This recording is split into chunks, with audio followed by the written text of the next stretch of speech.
Hey everybody, this is Sleepy Crime, and today I'm gonna help you. I know you want to fall asleep to this video, so before you do, put a like on the video and subscribe to the channel. By the way, where are you from and what time are you watching? Make yourself comfortable and relax.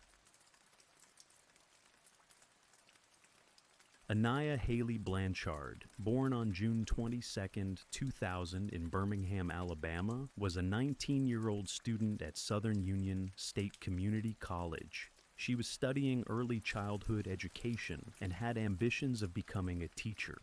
Described by family and friends as cheerful, driven, and compassionate, Anaya was also the stepdaughter of UFC heavyweight fighter Walt Harris. She lived in Auburn, Alabama, and maintained close contact with her family, especially her mother, Angela Haley Harris.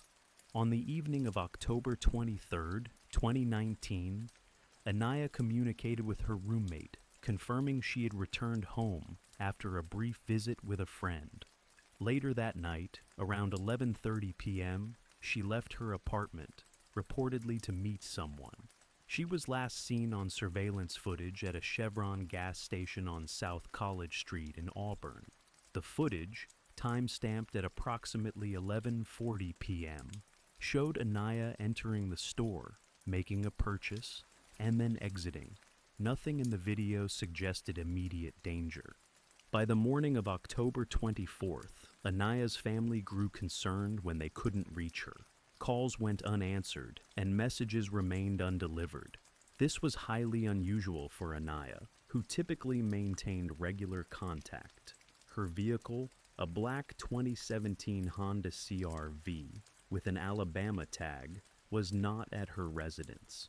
By that afternoon, she was officially reported missing to the Auburn Police Division.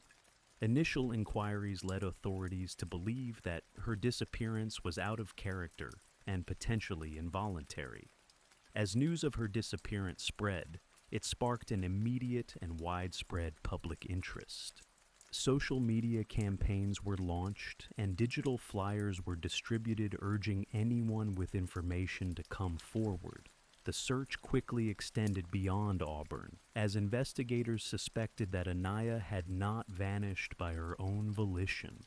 2 days later, on October 26th, authorities located Anaya's vehicle at an apartment complex in Montgomery, roughly 55 miles from Auburn.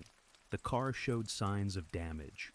The front right tire was flat, and there appeared to be scrapes on the passenger side. More concerning was the evidence inside the vehicle. Police reported visible bloodstains that indicated a violent encounter had occurred. The forensic analysis later revealed the blood was indeed Anaya's. The discovery of her car marked a turning point. What began as a missing person case now carried the weight of a potential abduction or worse. Investigators intensified their efforts, focusing on analyzing the timeline of Anaya's last known movements. They reviewed surveillance footage from nearby businesses and public areas, canvassed the Montgomery area for witnesses, and consulted forensic experts to interpret the evidence found in her vehicle. As the investigation unfolded, the public watched closely. Anaya's disappearance had galvanized communities across Alabama. Her family appeared in news interviews, pleading for help and emphasizing the urgency of locating her. The case drew national attention due in part to Walt Harris's public appeals, bringing further awareness to Anaya's plight. Despite the increasing visibility and efforts, days passed without solid leads on Anaya's whereabouts. Her family remained steadfast, working alongside law enforcement and refusing to give up hope. Each passing day heightened the anxiety and sorrow surrounding the case, deepening the mystery of what had happened that night in Auburn. Following the discovery of Anaya Blanchard's vehicle in Montgomery, Alabama, forensic analysis became the immediate focus of law enforcement. Crime scene investigators confirmed the presence of a significant amount of blood inside the passenger compartment. Subsequent DNA testing matched the blood to Anaya. The amount of blood was determined to be consistent with a life-threatening injury, intensifying fears that she had been harmed. Meanwhile, detectives revisited the surveillance footage from the Chevron gas station in Auburn, where Anaya was last seen. A closer review of the security cameras revealed not only Anaya's presence, but also that of a man who entered the store shortly after her. The man appeared to observe Anaya as she moved about the store and exited soon after her. This individual became a person of interest. The man was identified as Ibrahim Yazid, a 29-year-old with a lengthy criminal record. Yazid had a history of violent offenses and was out on bond at the time of Anaya's disappearance. His criminal history included charges such as attempted murder, kidnapping, robbery, and possession of controlled substances. Law enforcement issued a warrant for his arrest on charges of first-degree kidnapping on November 7, 2019. With the warrant in place, federal and state agencies collaborated to locate Yazid. Surveillance efforts and public tips eventually led authorities to Pensacola, Florida. On November 7th, he was spotted by members of the U.S. Marshals Fugitive Task Force at a convenience store. Upon approaching him, Yazid attempted to flee, but was apprehended shortly thereafter. He was transported back to Alabama and booked into the Escambia County Jail before being extradited to Lee County to face charges. After his arrest, authorities released new details about the timeline. Witnesses reported seeing Yazid force Anaya into her vehicle at the gas station that night. Investigators believe Yazid drove Anaya's car from Auburn to Montgomery, where it was eventually abandoned. Cell phone data analysis and eyewitness accounts supported the route taken during that time frame. Authorities also obtained further surveillance footage from different locations, which showed Yazid traveling alone in Anaya's vehicle after the abduction. No additional sightings of Anaya were recorded following the events at the gas station, reinforcing the conclusion that she had been taken against her will and was likely in grave danger. In the days that followed Yazid's arrest, law enforcement continued to seek additional information. Another man, Antoine Squirmy Fisher, was also identified in connection with the investigation. Fisher was accused of assisting Yazid by providing transportation and helping to dispose of evidence. Though initially charged, the full scope of Fisher's involvement remained under investigation at that time. As evidence mounted, the focus of the investigation narrowed further to determine the location of Anaya. Despite having a prime suspect in custody, the central question remained unanswered. Where was she? The Blanchard family continued to work closely with law enforcement while maintaining a public presence. Press conferences, vigils, and media interviews kept Anaya's story in the public eye.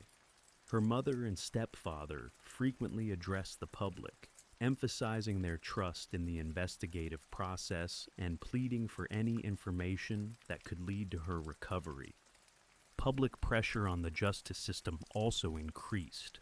There were questions about how Yazid, given his criminal background, had been free on bond.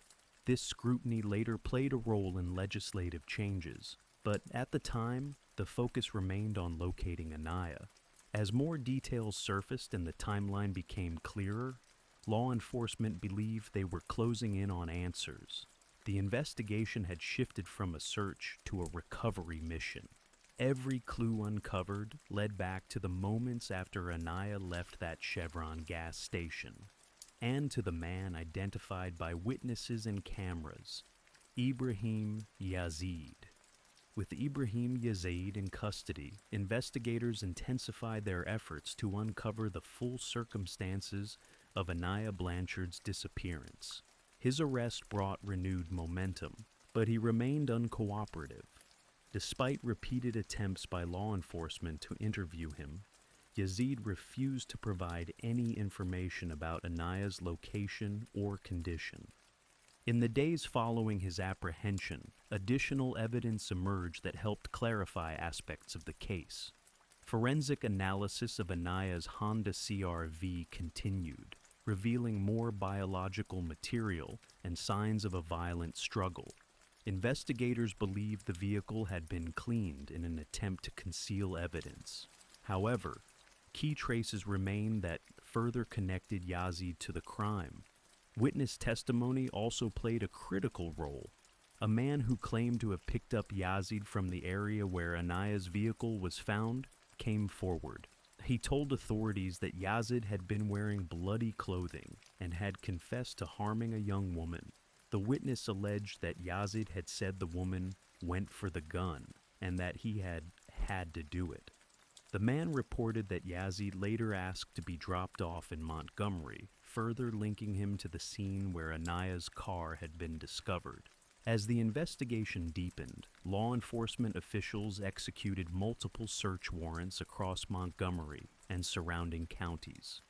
Digital evidence, including mobile phone records and location data, helped reconstruct Yazid's movements before and after Anaya's disappearance.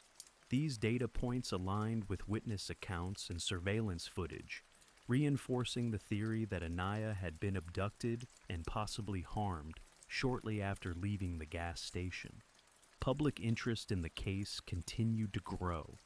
The involvement of Walt Harris, who posted regular updates and appeals on social media, drew widespread national attention.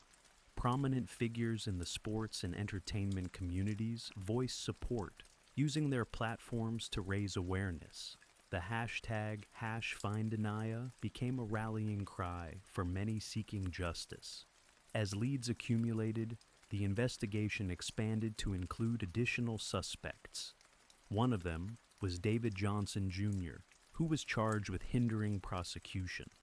Authorities alleged that Johnson had provided assistance to Yazid after the crime, potentially obstructing efforts to locate Anaya. Johnson was accused of helping Yazid travel and avoid detection during the critical early days of the investigation.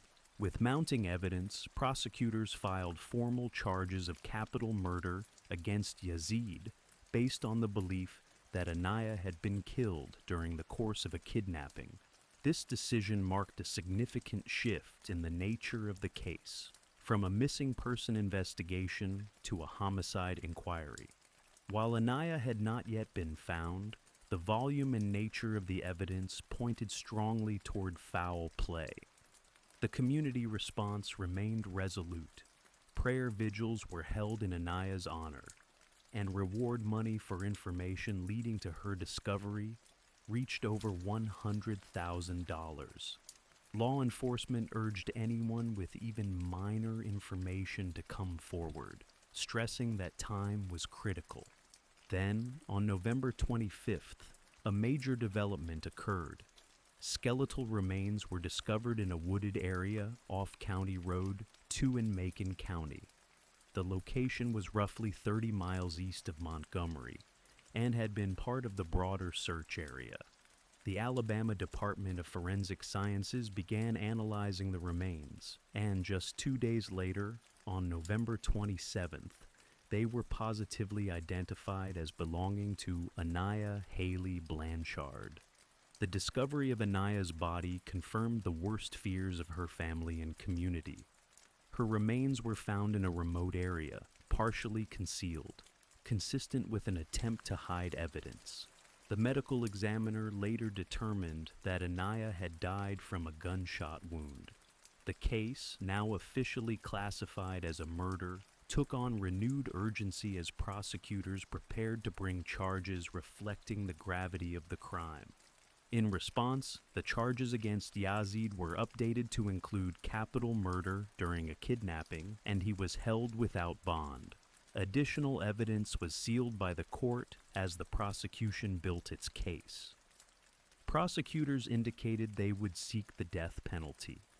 Meanwhile, hearings continued for other suspects accused of aiding Yazid after the crime. For Anaya's family, the confirmation of her death brought heartbreak, but also a measure of closure. The the search had ended and the long path to justice had begun. Their focus shifted toward ensuring accountability and honoring Anaya's memory through advocacy and legislative reform. But the full story of what happened to Anaya Blanchard, what she endured, and who may have been involved, was still unfolding.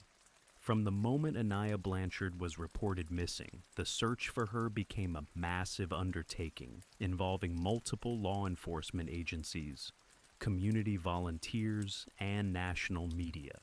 The effort was driven not only by the urgency of the case, but also by the strong public identification with Anaya and her family. The initial days of the search focused on Auburn and surrounding areas. Police canvassed neighborhoods, reviewed local security footage, and questioned witnesses. When Anaya's vehicle was discovered in Montgomery, the search radius expanded dramatically. Local police were joined by the Alabama Law Enforcement Agency, the FBI, and U.S. Marshals. Specialized canine units and aerial surveillance teams were brought in to scour highways, wooded areas, and abandoned properties. The community rallied behind the search. Volunteers distributed flyers, posted messages online, and joined search teams. Businesses donated resources, and local churches opened their doors for planning meetings and public vigils. Billboards bearing Anaya's image were erected along major highways. Social media played a crucial role, with thousands sharing updates, coordinating search efforts, and providing tips. Throughout this period, Anaya's family remained central to the search. Her mother, Angela Haley Harris, and stepfather Walt Harris made frequent public appearances, speaking directly to the media and the community. They shared personal stories about Anaya's life and character, emphasizing her dreams, her studies, and her relationships. Their presence and emotional appeals helped humanize the case and maintain national interest. Walt Harris took to social media daily, posting updates, expressing gratitude to searchers, and pleading for his stepdaughter's return. His visibility as a UFC fighter brought added attention to the case. Fellow athletes and celebrities amplified the message, with UFC President Dana White and numerous fighters joining the campaign to find Anaya. As tips poured in, investigators worked around the clock to assess each lead.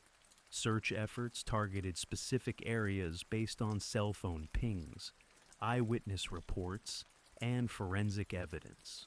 Some efforts focused on the stretch of Interstate 85 between Auburn and Montgomery. Others were concentrated in more remote parts of Macon and Montgomery counties. Despite the intensity of the search, early results were limited. Volunteers covered miles of terrain on foot and ATVs, combing through underbrush and abandoned structures. Waterways were scanned and cadaver dogs were deployed. Each search effort brought hope, but for several weeks, no concrete results emerged. On November 6th, a few days before Yazid's arrest, a task force conducted an intensive search in a wooded area near Macon County Road 2. While no remains were found at that time, the location later proved significant. Investigators later confirmed it was the area where Anaya's body had ultimately been discovered. By mid-November, the case had reached national media outlets. News organizations from across the U.S. reported on the developments. The FBI offered assistance with behavioral analysis, helping investigators understand Yazid's possible movements and patterns. Search efforts grew more focused based on evolving intelligence. Behind the scenes, authorities monitored known associates of Yazid and reviewed his prior offenses for patterns. His history of violence, particularly toward women, raised the urgency of the investigation. Investigators believed time was a critical factor and feared that if Anaya was alive, her life was in danger. When skeletal remains were discovered on November 25th, authorities moved swiftly to confirm identity. The location was consistent with leads previously investigated. Forensic teams secured the area, collected evidence, and initiated a full examination. 2 days later, Anaya's family received the news they had dreaded. The remains were hers. The confirmation marked the end of a month-long search. For her family, the news was devastating. The search that had started with hope and unity ended in sorrow. A memorial was erected near the site where her body was found. The family held a private ceremony, followed by a public vigil that drew hundreds of supporters. Though the search for Anaya had ended, its emotional and societal impact remained.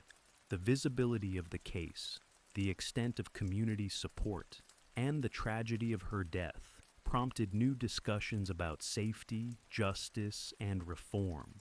As the family grieved, they began laying the foundation for what would become Anaya's legacy, one focused on systemic change and the protection of others.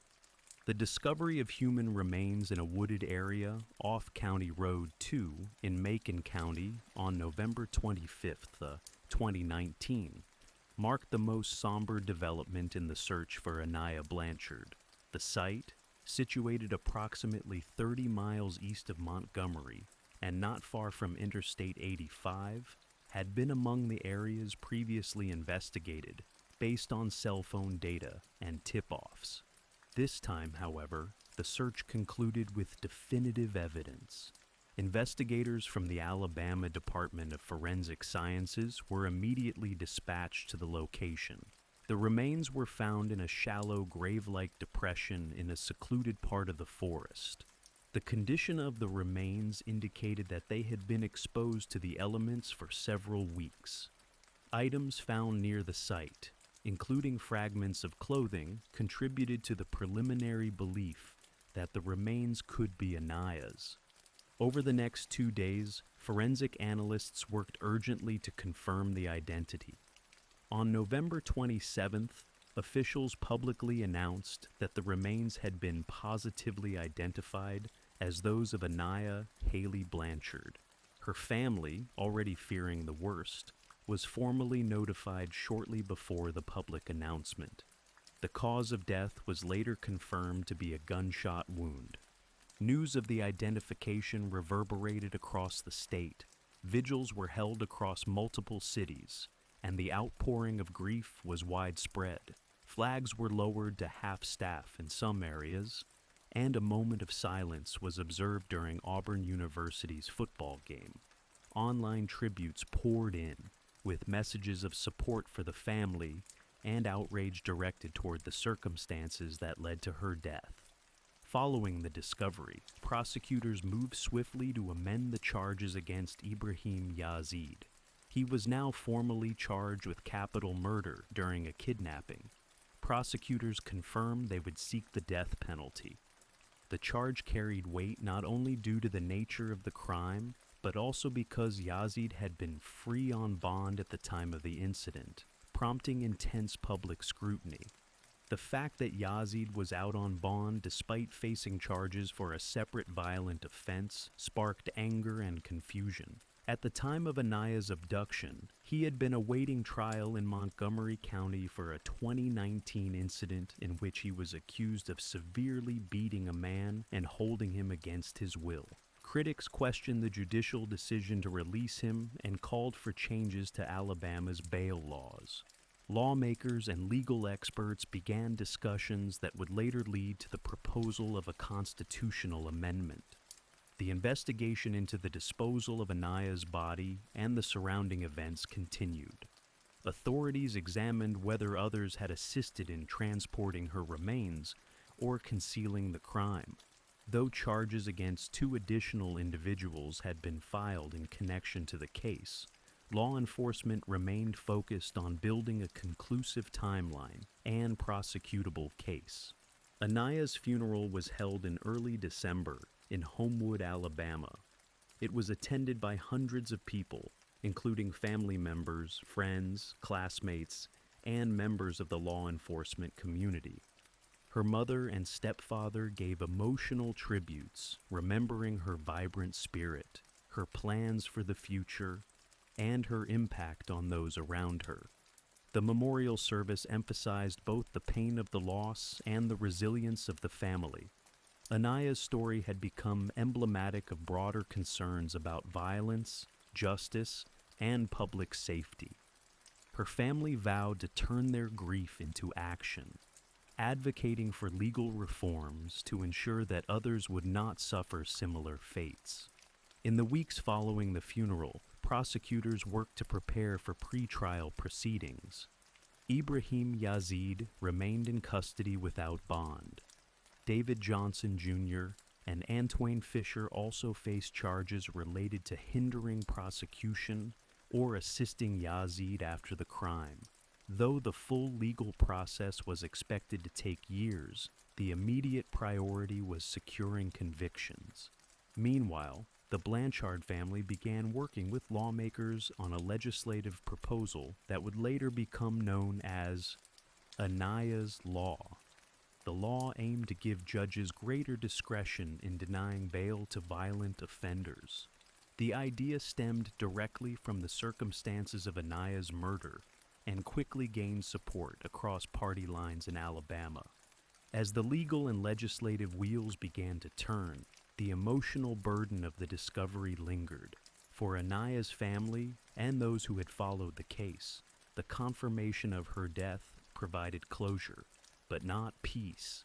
The loss was permanent, and the impact far-reaching. The forest off County Road 2 was now not just a place where she had been found. It was a stark symbol of a life taken far too soon. After the confirmation of Anaya Blanchard's death and the formal filing of capital murder charges against Ibrahim Yazid, the focus of the case shifted to the courtroom. Prosecutors in Lee County moved swiftly, stating their intent to pursue the death penalty. The charge was capital murder during a kidnapping, a classification that permitted the harshest penalty under Alabama law. In the months following his arrest, Yazid appeared in court under heavy security. During a preliminary hearing, the prosecution presented evidence linking him to the abduction and murder. This included surveillance footage, forensic results from Anaya's vehicle, and witness statements. One key piece of testimony came from a man who claimed Yazid had admitted to shooting a young woman after she went for the gun. The testimony, combined with physical evidence, was enough to send the case to a grand jury. Meanwhile, prosecutors filed motions to deny Yazid bail permanently, citing his criminal history and the violent nature of the crime. The judge agreed, and Yazid remained in custody at the Lee County Jail, held without bond. Legal proceedings began to stretch across months, with delays caused by evidence reviews, motions, and defense requests.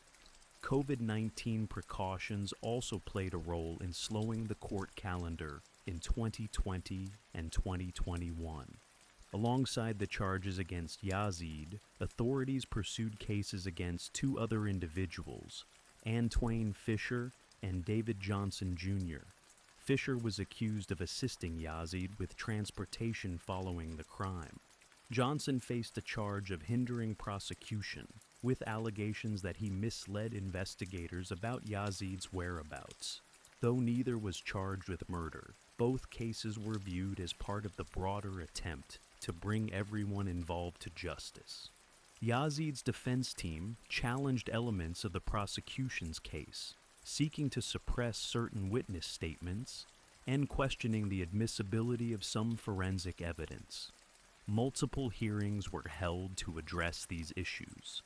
Prosecutors, in turn, emphasized the weight of the DNA evidence and digital trail that tied Yazid to Anaya's vehicle and the disposal site.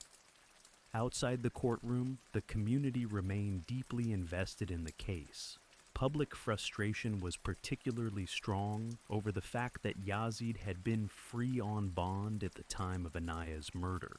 Lawmakers took notice. In 2020, Ania's Law was introduced in the Alabama legislature. The proposal aimed to empower judges to deny bail to individuals accused of violent Class A felonies such as murder, rape, and kidnapping.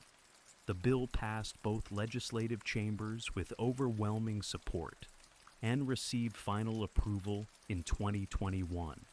Because it involved a constitutional amendment, the law had to go before Alabama voters. On November 8, 2022, it was approved by more than 80% of voters statewide, enshrining the policy into the Alabama Constitution. Supporters cited Ania's case as a clear example of why judges needed more discretion to protect public safety.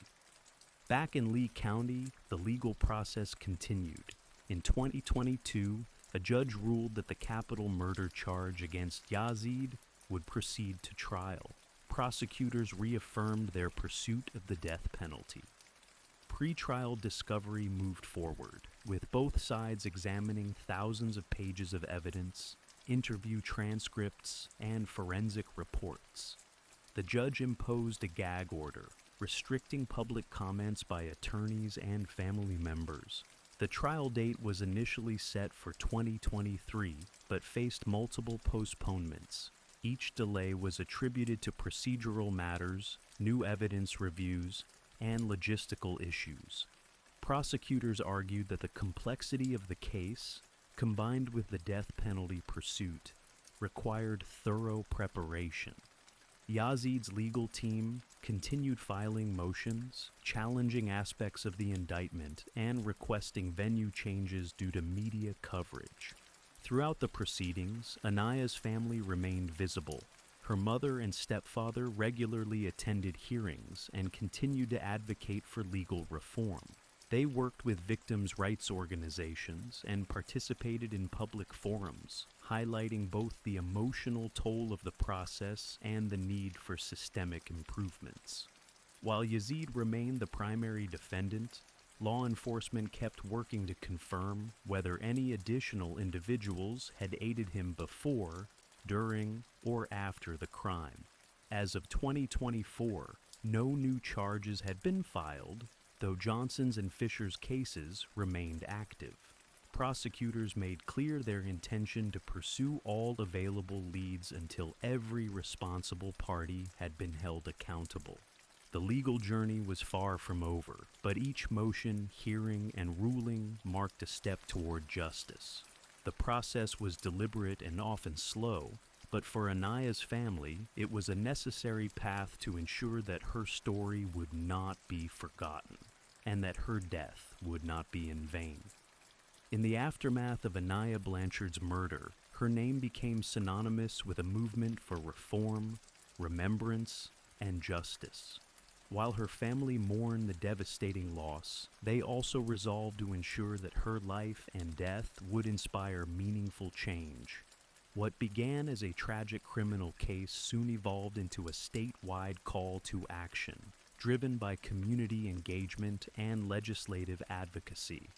Ania's story struck a deep chord with the public, not only because of its brutality, but because of the perceived preventability.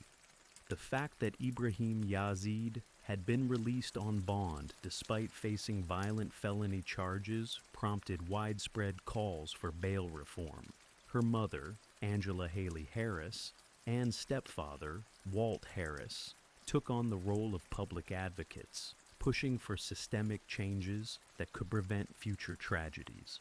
With the support of Alabama lawmakers, Ania's Law was introduced in early 2020. The proposed constitutional amendment aimed to allow judges broader discretion to deny bail to individuals charged with violent Class A felonies. These included murder, rape, kidnapping, and other offenses considered serious threats to public safety. The measure passed unanimously in both the Alabama House and Senate in 2021. The law required voter approval to be added to the state constitution. Ahead of the 2022 election, public service campaigns and community forums were held to educate voters.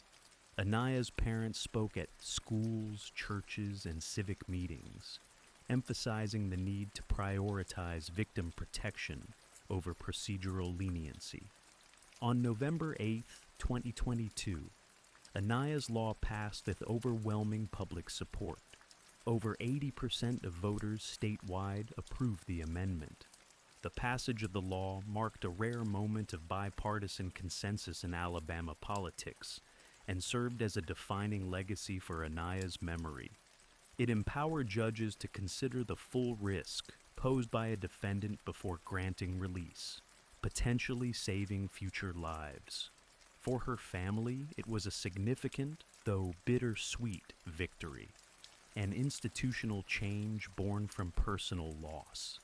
Beyond legislation, Anaya's name became a symbol of resilience and advocacy.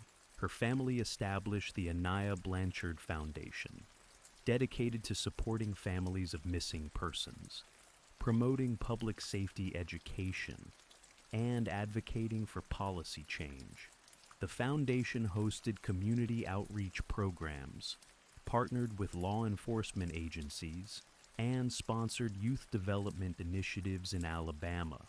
Walt Harris, while continuing his career in the UFC, used his platform to raise awareness about violence against women and bail reform. He dedicated fights to Anaya's memory and participated in public service announcements. His visibility helped keep Anaya's story in the national conversation long after the media cycle moved on. Schools and organizations across the state incorporated Anaya's story into safety awareness campaigns. Her face appeared on posters alongside emergency contact numbers and advice for young people navigating risky situations. Her story was included in law enforcement training seminars as an example of how early intervention and community awareness can aid investigations. In Auburn and Homewood, where Anaya had lived and studied, memorials were erected in her honor.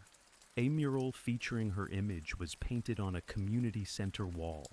Scholarships in her name were awarded to students pursuing careers in education, the field Anaya had planned to enter. Her former classmates and professors shared tributes recalling her kindness, dedication, and warmth. As the legal proceedings continued against those charged in connection with her death, public interest in the case remained strong. Each court appearance, motion, or delay reminded the community of the long journey toward justice. The trial of Ibrahim Yazid, scheduled but delayed repeatedly, underscored the complexities of the legal process. Yet, for Anaya's family, the pursuit of justice was unwavering. Anaya's legacy extended beyond Alabama. Her case was cited in national conversations about bail reform and judicial accountability. Advocates in other states referenced Anaya's law as a model for legislation that balances the rights of the accused with the safety of the public. While debates continued about the broader implications of bail reform, few questioned the need to address gaps exposed by Anaya's case. Years after her death, Anaya Blanchard's name remains a reminder of what was lost and what can be changed. Through law, advocacy, and remembrance, her family and community turned tragedy into action.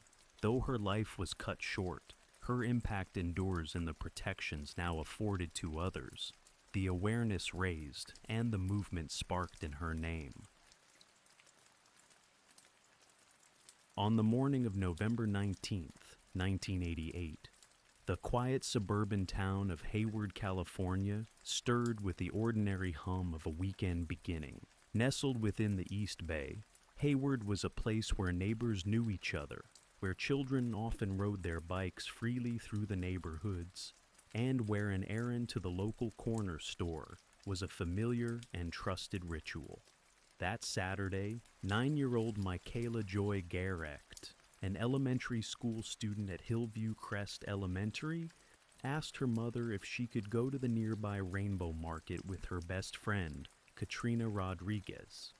The store was just a few blocks away, a place they had visited many times before. Around 10 a.m., Michaela and Katrina set out, riding their scooters down the sidewalks.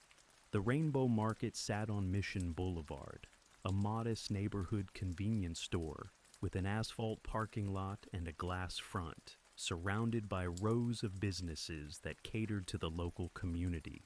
The girls parked their scooters outside and went inside to buy some snacks. Michaela, by all accounts, was in good spirits, chatty, cheerful, and oblivious to any danger. After making their purchases, the girls exited the store to discover something unsettling. Michaela's scooter had been moved. Instead of being where she had left it, it now sat near a parked car in the lot, a tan four-door sedan that neither girl recognized. According to Katrina, Michaela approached the scooter to retrieve it, just as a man emerged from the vehicle. In a sudden and terrifying moment, he grabbed Michaela from behind and forced her into the car. The abduction was swift and silent, giving no time for resistance or screams. Katrina, stunned and horrified, ran back into the store to alert the cashier. A 911 call was made immediately, and law enforcement arrived on the scene within minutes. Witnesses described the abductor as a white male in his 20s, with a slender build and shoulder-length dirty blonde hair. A composite sketch was quickly assembled based on Katrina's description. The vehicle was described as an older model sedan, possibly a 1970s or early 1980s model with damage to the front bumper and dull paint. The parking lot was cordoned off, and investigators began collecting evidence, although the scene yielded little. There were no cameras at the store, and the suspect had vanished without a trace, taking Michaela with him. Despite the rapid police response and immediate broadcasting of Michaela's disappearance, there was no sign of the vehicle or suspect that day. Flyers were printed and distributed, and Michaela's photograph began appearing on the news that very night. Back at home, Michaela's parents Sharon and Rod Garesht were informed. Sharon, who had let her daughter go out believing she was safe in her own neighborhood, was devastated. The hours after the abduction were a blur of questions, tears, and disbelief as the family grappled with the unthinkable reality that Michaela was missing. The community of Hayward responded with urgency and heartbreak. Volunteers gathered to aid in the search, and law enforcement escalated the case to a full-scale kidnapping investigation. The media coverage was immediate and intense, drawing national attention. Michaela's case would soon become one of the most haunting child abduction cases in California history. But in those first hours, the most pressing question hung heavy in the air. Where was Michaela, and who had taken her? As the afternoon of November 19, 1988, progressed, the Hayward Police Department launched a full-scale search for Michaela Garesht. Given the nature of her disappearance, witnessed abduction by a stranger in a public setting, the urgency was absolute. Officers canvassed the surrounding neighborhoods, checking alleyways, abandoned buildings, and local businesses.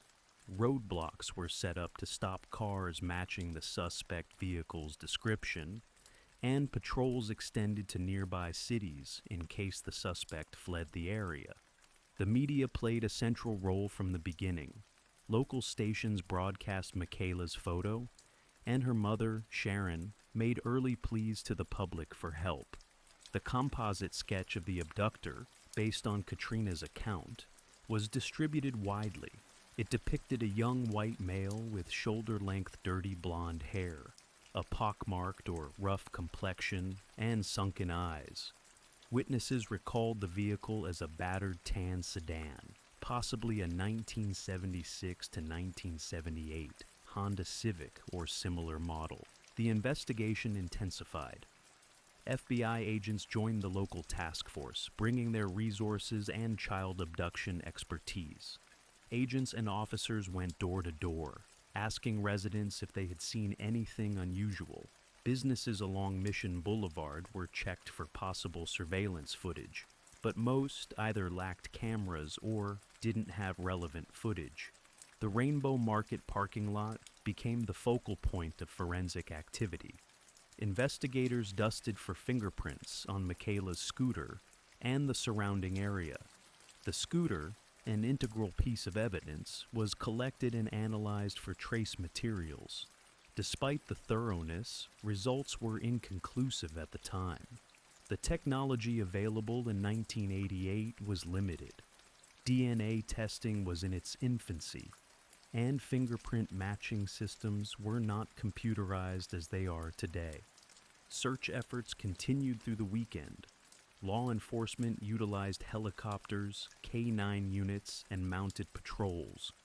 Community volunteers joined in droves, handing out flyers, putting up posters, and scouring nearby creeks, fields, and vacant lots.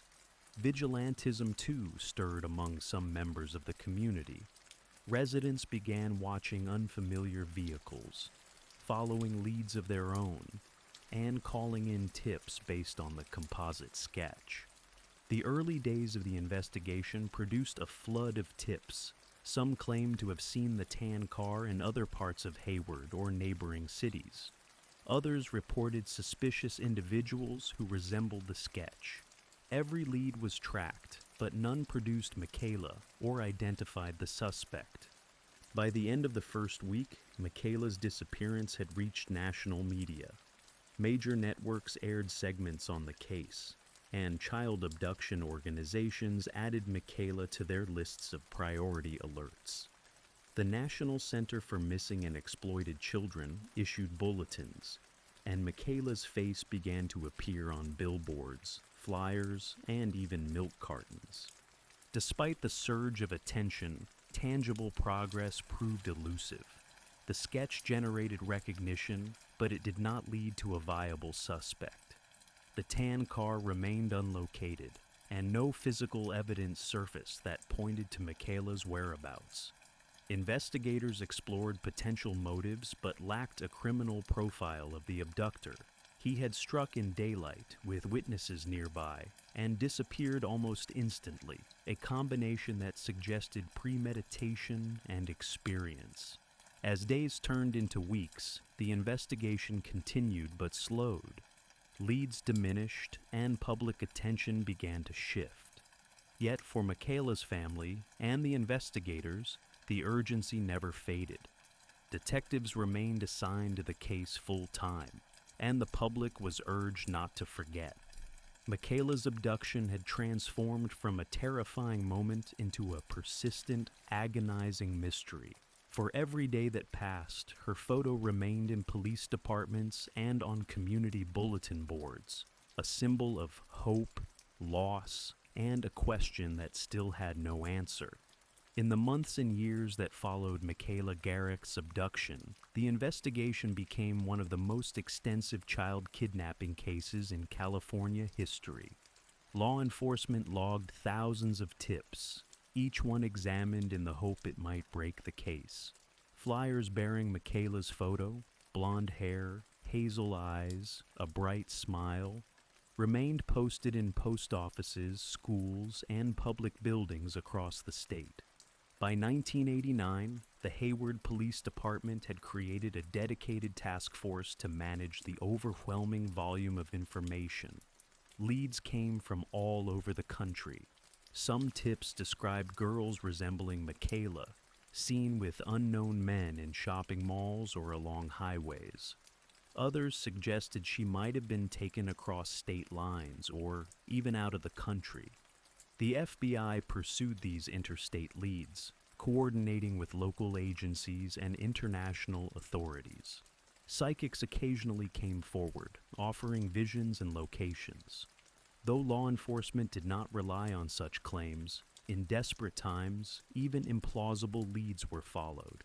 Some directed investigators to remote areas, rural properties, abandoned sheds, wooded trails.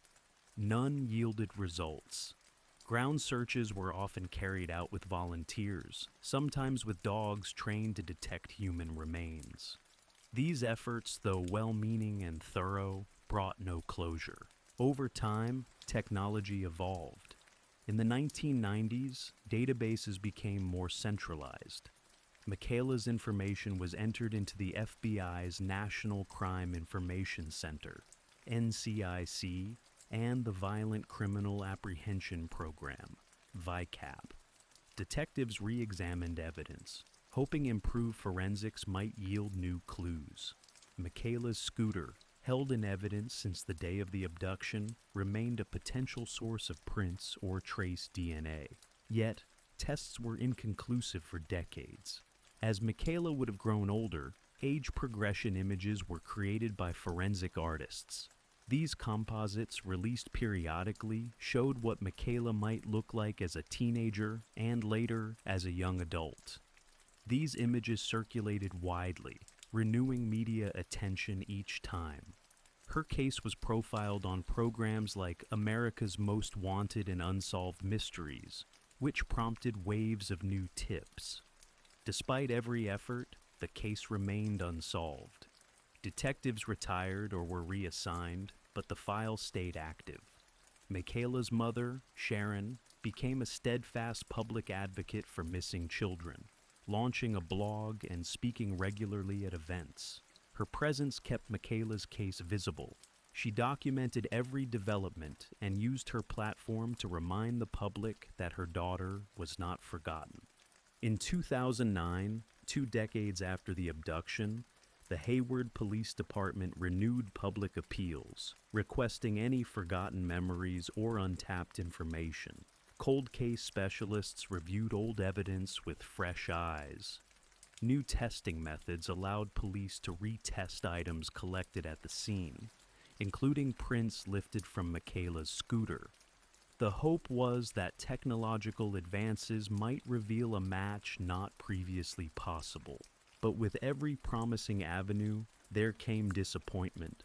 Some prints were too smudged or partial to yield useful comparisons. Suspects were considered and ruled out. In one instance, a convicted child abductor in prison was questioned extensively but ultimately cleared.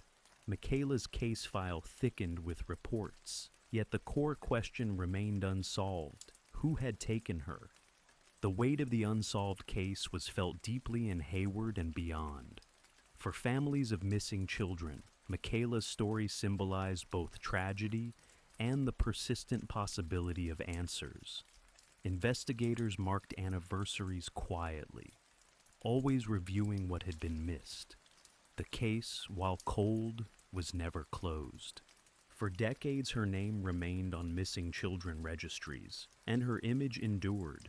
Each tip followed, each piece of evidence preserved.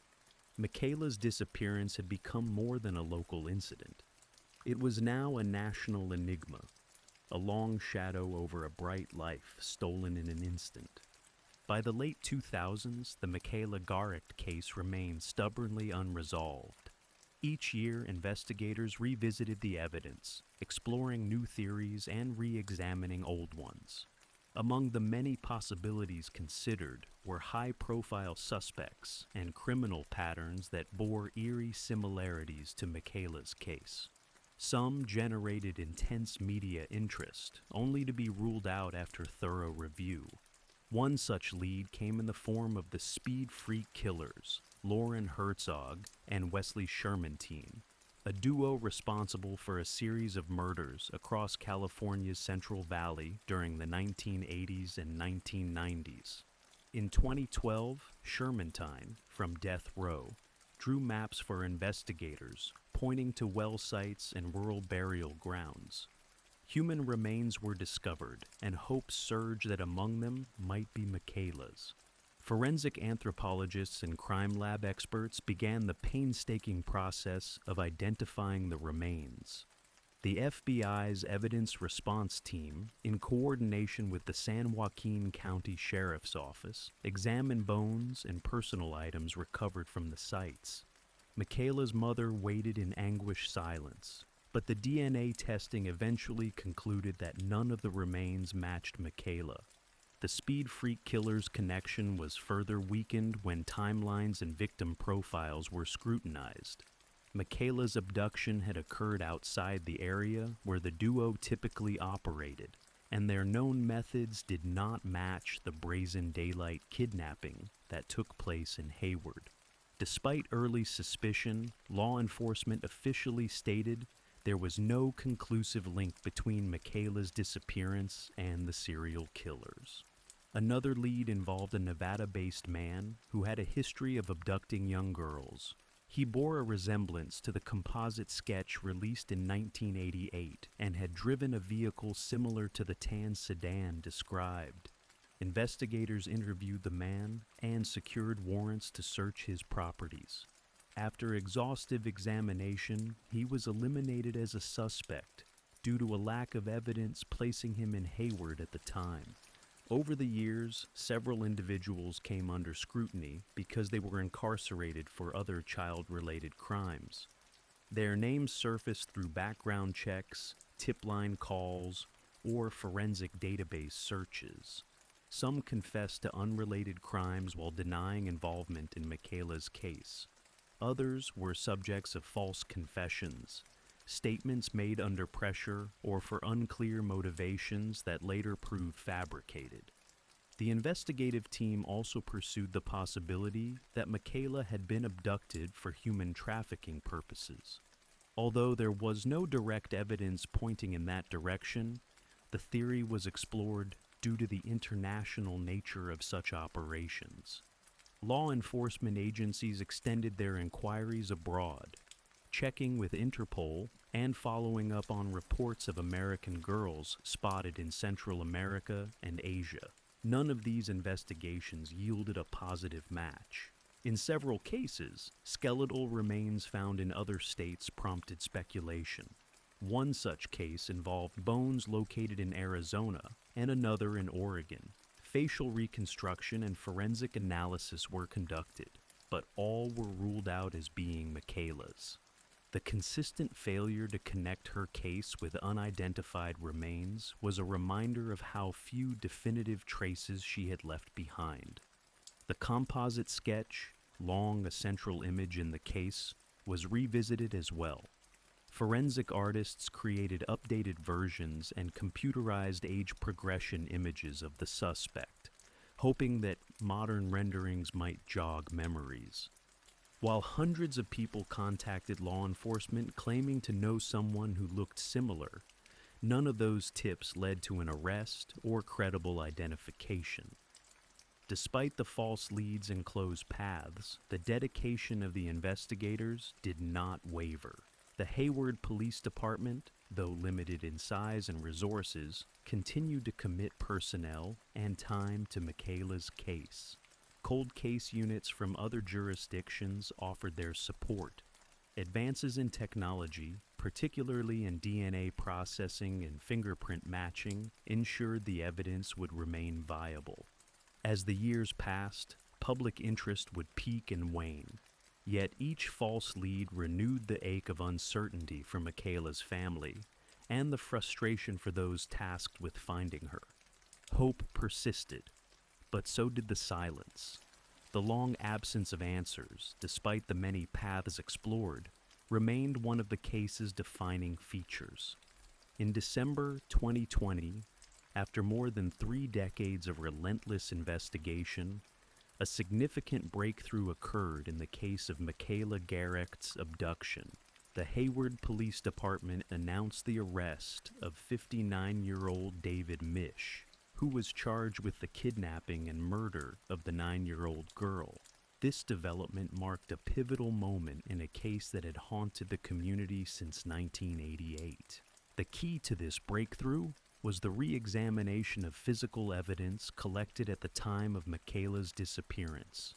Advances in forensic technology allowed investigators to analyze fingerprints found on Michaela's scooter, which had been moved during the abduction. These fingerprints were matched to Mish, linking him directly to the crime scene. At the time of his arrest, Mish was already serving a prison sentence for a 1989 murder and was awaiting trial for the 1986 murders of 2 women in Fremont, California. His criminal history and proximity to the location of Michaela's abduction placed him under scrutiny. Investigators noted that on the day of Michaela's disappearance, Mish was reportedly visiting a cemetery across the street from the Rainbow Market, providing him with the opportunity to commit the crime. The arrest brought a mix of emotions to Michaela's family and the community. While it offered a sense of closure, it also reopened old wounds. The case had remained unsolved for so long that many had lost hope of ever finding answers. The identification of Mish as the suspect provided a tangible connection to the events of that day, but it also underscored the tragic reality that Michaela had likely been lost forever. Legal proceedings against Mish commenced following his arrest. He was formally charged with the kidnapping and murder of Michaela Gerecht. The charges were based on the fingerprint evidence and his known presence in the area at the time of the abduction. The case was set to proceed through the judicial system, with the hope that it would finally bring justice for Michaela and her family. The arrest of David Mish highlighted the importance of persistence in cold case investigations. It demonstrated how advancements in forensic science could breathe new life into cases that had long gone cold. For the investigators who had worked tirelessly on Michaela's case, the arrest was a testament to their dedication and commitment to seeking justice, no matter how much time had passed. Following the December 2020 announcement of charges against David Mish, the legal process began for a case that had been dormant for over 30 years. The Alameda County District Attorney's Office charged Mish with murder and kidnapping in connection with Michaela Gerecht's 1988 abduction. The charges came under a special provision allowing prosecution of certain crimes committed before the enactment of stricter murder statutes. The filing specified that Michaela had been abducted with the intent to commit lewd or lascivious acts, grounds for a murder charge even in the absence of a recovered body.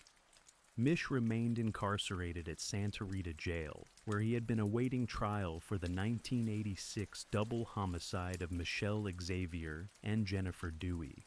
These cases were considered in separate proceedings, but collectively reflected a pattern of violence that lent credibility to the allegations in Michaela's case. Prosecutors prepared to try him based on forensic evidence, primarily the fingerprints from Michaela's scooter, supported by circumstantial evidence regarding Mish's location on the day of the abduction. Michaela's mother, Sharon, issued a statement reflecting the complex emotions triggered by the arrest. She expressed heartbreak over the likely confirmation that Michaela had died shortly after her abduction, but also gratitude toward the investigators who had refused to give up. The community of Hayward and surrounding areas shared a muted sense of closure, relief that an arrest had been made, mixed with sorrow for a child lost so young. As the legal case moved forward, the pre-trial phase included motions and hearings to determine what evidence would be admissible. Mish's defense attorneys questioned the validity of the fingerprint analysis and raised concerns about the reliability of decades-old evidence. Prosecutors emphasized the rarity of random fingerprint matches and the lack of plausible alternate explanations for Mish's print being found on the scooter. Meanwhile, public interest in the case surged once again. News outlets covered each procedural step. Advocates for missing children highlighted the case as a critical example of why cold cases must be kept alive through new technologies and persistent effort. Michaela's name, for so long associated with mystery and heartbreak, now carried the possibility of resolution. In late 2021, delays in the legal process were announced, attributed in part to the COVID-19 pandemic and also to the complexity of trying decades-old crimes. Nevertheless, the district attorney's office reaffirmed its commitment to pursuing the charges. While Michaela's remains had never been found, prosecutors were confident the forensic link and circumstantial context would be sufficient to obtain a conviction. The developments in Michaela's case also had broader ripple effects. Law enforcement agencies across California began re-examining other cold cases, especially those with physical evidence that could now be tested using modern techniques. Michaela's case served as a catalyst for renewed attention to missing children investigations, some of which had been inactive for years. For Sharon and the Garrick family, the journey toward justice was ongoing. Michaela's absence remained a daily reality, one that no legal proceeding could fully remedy. Yet the arrest and prosecution of David Misch represented an acknowledgement of Michaela's life and a recognition of the community's refusal to forget. As the case against Misch prepared for trial, investigators, prosecutors, and Michaela's loved ones remained focused on one goal: accountability. The story, long marked by uncertainty, now entered a final chapter, one written not with questions, but with evidence, memory, and determination. On the morning of August 11th, 2023, Springfield, Missouri woke to the sharp wail of emergency sirens. A structure fire had broken out at a small single-family residence on the 2300 block of North Weller Avenue, drawing immediate response from the Springfield Fire Department. Flames and smoke billowed from the residence as fire crews arrived around 9:30 a.m., finding the front of the house engulfed. Inside the home had been 3 people, 2 adults and 1 child, who narrowly escaped serious harm. The residents, visibly shaken, reported smelling smoke moments before they noticed the fire starting from the front doorway. Their immediate reaction was to flee through the back entrance as the flames rapidly consumed the entryway and front living room. First responders battled the blaze, containing it before it could spread to adjacent structures. Damage to the house was extensive but localized. Once the fire was subdued, investigators began combing through the remains, sifting through ash and debris to determine the origin and cause of the fire. Even amid the chaos, witnesses at the scene began pointing toward a woman loitering near the property. Several reported seeing her pacing near the front door shortly before the fire erupted. She wore a bright yellow shirt, and her behavior had drawn suspicion even before flames were visible. Her name, as later confirmed, was Patricia Williams. While firefighters continued their work, police officers engaged Williams nearby. She remained close to the scene, appearing agitated and speaking to herself in short bursts. At first, her presence seemed peripheral, but something about her demeanor suggested more than casual interest. When questioned briefly, Williams mentioned she had been in the area earlier and referenced the house as being connected to bad energy. She made indirect comments about purification and removal, which prompted officers to detain her temporarily for further questioning. Meanwhile, fire investigators located an empty soda bottle and scattered fragments of food packaging, specifically the remains of a spicy tortilla chip bag, near the front steps. As the neighborhood calmed from the morning's disturbance, the puzzle pieces slowly began falling into place. Patricia Williams, it would soon become clear, had not just witnessed the fire, she had lit it. Once the fire at 2345 N. Weller Avenue was under control, investigators from the Springfield Fire Department and Springfield Police Department began a meticulous survey of the site.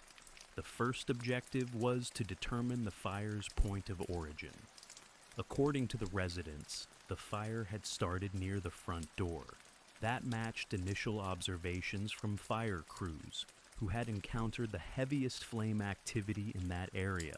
Inspectors moved through the charred remains of the front entry, where they discovered a small, half-melted plastic soda bottle partially embedded in soot. Inside were remnants of a dark liquid. Adjacent to it were burnt paper scraps and an empty snack bag labeled Takis, a brand of spicy rolled tortilla chips. The bag showed signs of intense heat exposure, but remained legible enough for identification. Photographs were taken, and the items were bagged as evidence. Fire investigators immediately noted the unusual nature of the suspected ignition materials. A bottle that could act as a container for accelerant, paired with an edible item, likely used as a flame source, pointed to an improvised method of arson. Burn patterns on the door and nearby wood confirmed that an accelerant had been applied directly at the entrance. Meanwhile, Springfield police were conducting interviews with the residents and neighbors. One neighbor mentioned seeing a woman matching Patricia Williams's description near the residence just minutes before the fire began. According to that witness, she appeared to be crouching near the doorway and fumbling with something in her hands. Another resident down the block reported a strong chemical smell moments before smoke appeared. No other individuals had been seen in the vicinity, and none of the residents had any known connection to Williams. This lack of relationship raised further questions about motive. Officers also reviewed footage from a nearby doorbell camera, which captured partial visuals of the street and sidewalk in front of the house. Though the footage was grainy, it did record a figure, matching Williams in attire and appearance, approaching the residence and then stepping back moments before a flash of fire emerged. Based on the physical evidence at the scene, eyewitness accounts, and video footage, the fire was no accident. It was arson, deliberate and targeted. Investigators now turned their focus entirely to Patricia Williams, who had remained in police custody since the morning's events. Her statements would be critical in confirming the evolving theory. By the afternoon of August 11th, as firefighters cleared the last of their equipment from the property on North Weller Avenue, Patricia Williams was transported to Springfield Police Headquarters for formal questioning. At first, she was considered a witness, but mounting evidence quickly shifted her status to that of a suspect. In the interrogation room, Williams was calm but erratic. Officers began with routine questions about her presence at the scene. She initially stated she was just walking by and noticed the fire, describing herself as a concerned citizen. When asked why she remained so close to the burning home, even after authorities arrived, she said she was waiting to make sure it was really over. Detectives presented her with photos of the soda bottle and snack bag found at the scene. At this point, her demeanor changed. She became visibly tense, then abruptly admitted she had been holding those items earlier. When asked directly whether she started the fire, she paused for nearly a full minute before answering. "I had to," she said. "I needed to send a message." Pressed for clarification, Williams gave a disjointed explanation about bad spirits and cleansing rituals. She mentioned using Takis because of their fire essence, claiming they were symbolic and effective. Investigators noted her language as erratic, but consistent with someone attempting to rationalize a deliberate act. Forensic analysis would later confirm that the soda bottle contained traces of alcohol-based liquid, which functioned as an accelerant. The snack, chosen for its oily, highly flammable coating, had served as an ignition source. Combined, they created a low-grade incendiary device capable of igniting wooden surfaces, especially those already weathered or treated with flammable finish. Williams' prior record was also reviewed. She had no history of violent crime, but had been cited multiple times for trespassing and disorderly conduct, mostly involving confrontations in public spaces. Several reports described her as confrontational and deeply preoccupied with spiritual themes. Later that evening, she was officially charged with first-degree arson. Officers informed her while she sat in a holding cell. Williams reportedly nodded slowly and made no further comment. A mental health evaluation was ordered, but due to the deliberate nature of her actions and the clear presence of planning, she was deemed competent for trial. As news of the arrest spread, the story gained attention for its bizarre method, snacks and soda used as tools of arson, and for the apparent randomness of the attack. But for the victims and investigators, the circumstances were deadly serious. A family had lost their home, and the city had a new case to prosecute, one that demanded both accountability and explanation. Patricia Williams appeared in Greene County Circuit Court for her arraignment on August 14, 2023, 3 days after the fire. Dressed in a tan correctional uniform, she stood silently as the judge read the charges against her. First-degree arson, a Class A felony under Missouri law. The courtroom was quiet, attended by legal observers, reporters, and several neighbors from North Weller Avenue. The prosecution described Williams' actions as premeditated and unusually methodical. Assistant Prosecutor Karen Ledford emphasized that Williams had deliberately gathered flammable materials and positioned them at the point of maximum damage. This was not impulsive, she said. She had a plan, she executed it, and she endangered lives. Williams' public defender requested a mental health evaluation, citing concerns about her grip on reality, especially given her earlier statements about cleansing and bad spirits. The court agreed to a psychiatric assessment, but did not delay initial proceedings. Bail was denied due to the seriousness of the offense and the potential risk to the community. Over the next 2 months, legal teams exchanged discovery materials, including surveillance video, forensic lab results, and Williams' interrogation transcripts. The evidence against her was comprehensive. The recovered soda bottle tested positive for ethanol. Residues from the Takis bag matched chemical traces found on the scorch threshold. Her own statements, recorded during interrogation, left little ambiguity about intent. Mental health professionals later found that while Williams displayed signs of delusional thinking, she was legally competent to stand trial. She could understand the charges and participate in her defense, which meant the case would proceed without delay. A trial date was set for November 6, 2023. As jury selection approached, Williams' attorney entered plea negotiations with the prosecution. In early October, a deal was reached. Williams would plead guilty to first-degree arson in exchange for a reduced sentence recommendation. The court accepted the plea, and during the hearing, Williams stood once more to acknowledge her role. "I accept responsibility," she said, her voice subdued. "I understand what I did." On November 8, 2023, Judge Alan Trumbull sentenced her to 12 years in the Missouri Department of Corrections. The sentence reflected the severity of the crime, but acknowledged her lack of prior violent offenses and the plea agreement. The victims of the fire were present in court. They declined to address the defendant, but submitted written statements describing the trauma of losing their home and fearing for their lives.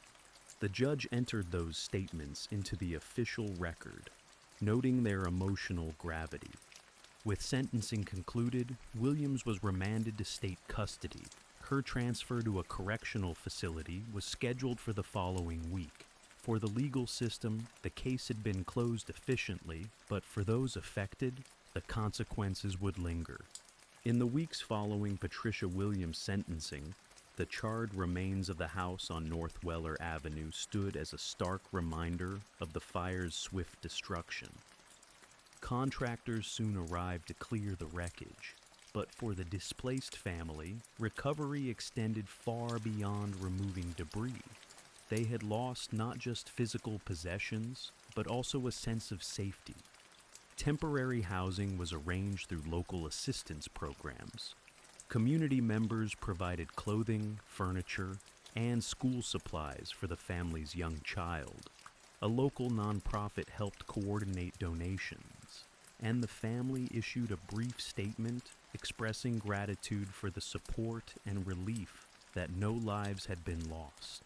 Public reaction to the case was marked by a mix of disbelief and concern.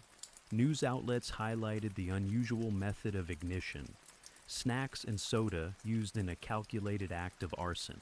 Fire safety officials used the opportunity to educate the public about the dangers of unconventional incendiary materials, noting that oily snack coatings and alcohol-based liquid can serve as viable fire starters under certain conditions. For the Springfield Fire Department, the case served as a training point in recognizing non-traditional arson tools. Investigators added photos and lab results from the case to their internal case studies, ensuring that future personnel would know to consider unlikely materials when assessing a fire scene. Mental health advocates also weighed in, raising questions about access to treatment and early intervention. While Williams was found competent to stand trial, her earlier statements suggested a deep-seated belief in spiritual warfare and purification rituals.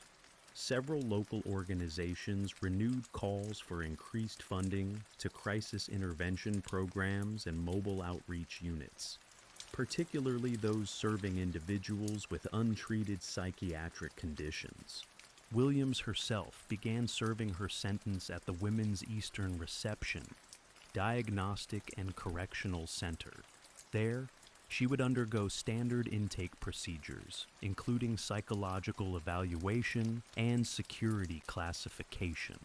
Her eligibility for parole would depend on behavior, participation in assigned programs, and completion of required time served under Missouri guidelines. As months passed, attention gradually shifted to other events, but for the neighborhood around North Weller Avenue, the fire left a permanent mark. Children remembered the smoke and sirens. Adults recalled the fear and confusion. The house, once cleared, was replaced with a simple lawn. No plans were made to rebuild immediately. The arson case underscored the unpredictable nature of danger, the importance of rapid emergency response, and the fragility of daily life. It reminded residents that threats can arise from unexpected sources and that vigilance, even in quiet neighborhoods, remains essential. Patricia Williams' story became a reference point, not just for its bizarre elements, but for what it revealed about gaps in community support and the consequences of untreated delusions intersecting with combustible intent. The fire was out, but its heat lingered in memory, etched in the community's collective awareness long after the last ember cooled.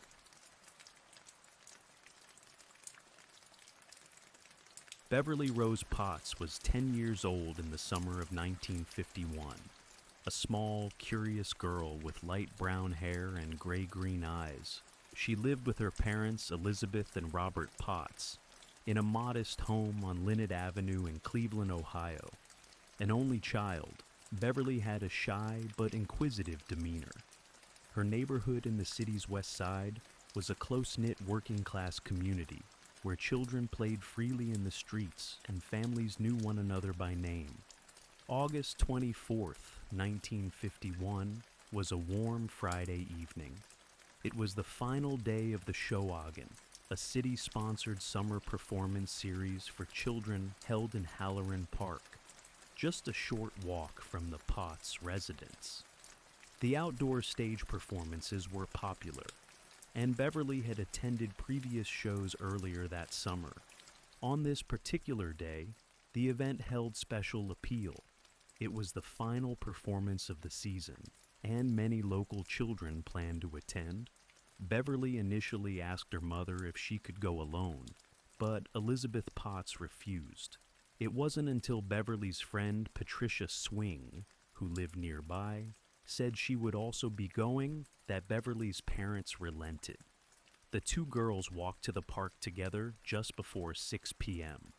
The sun was still high, and the park, located only a few blocks away, was bustling with activity as children and families gathered near the stage. The girls watched the first part of the show together.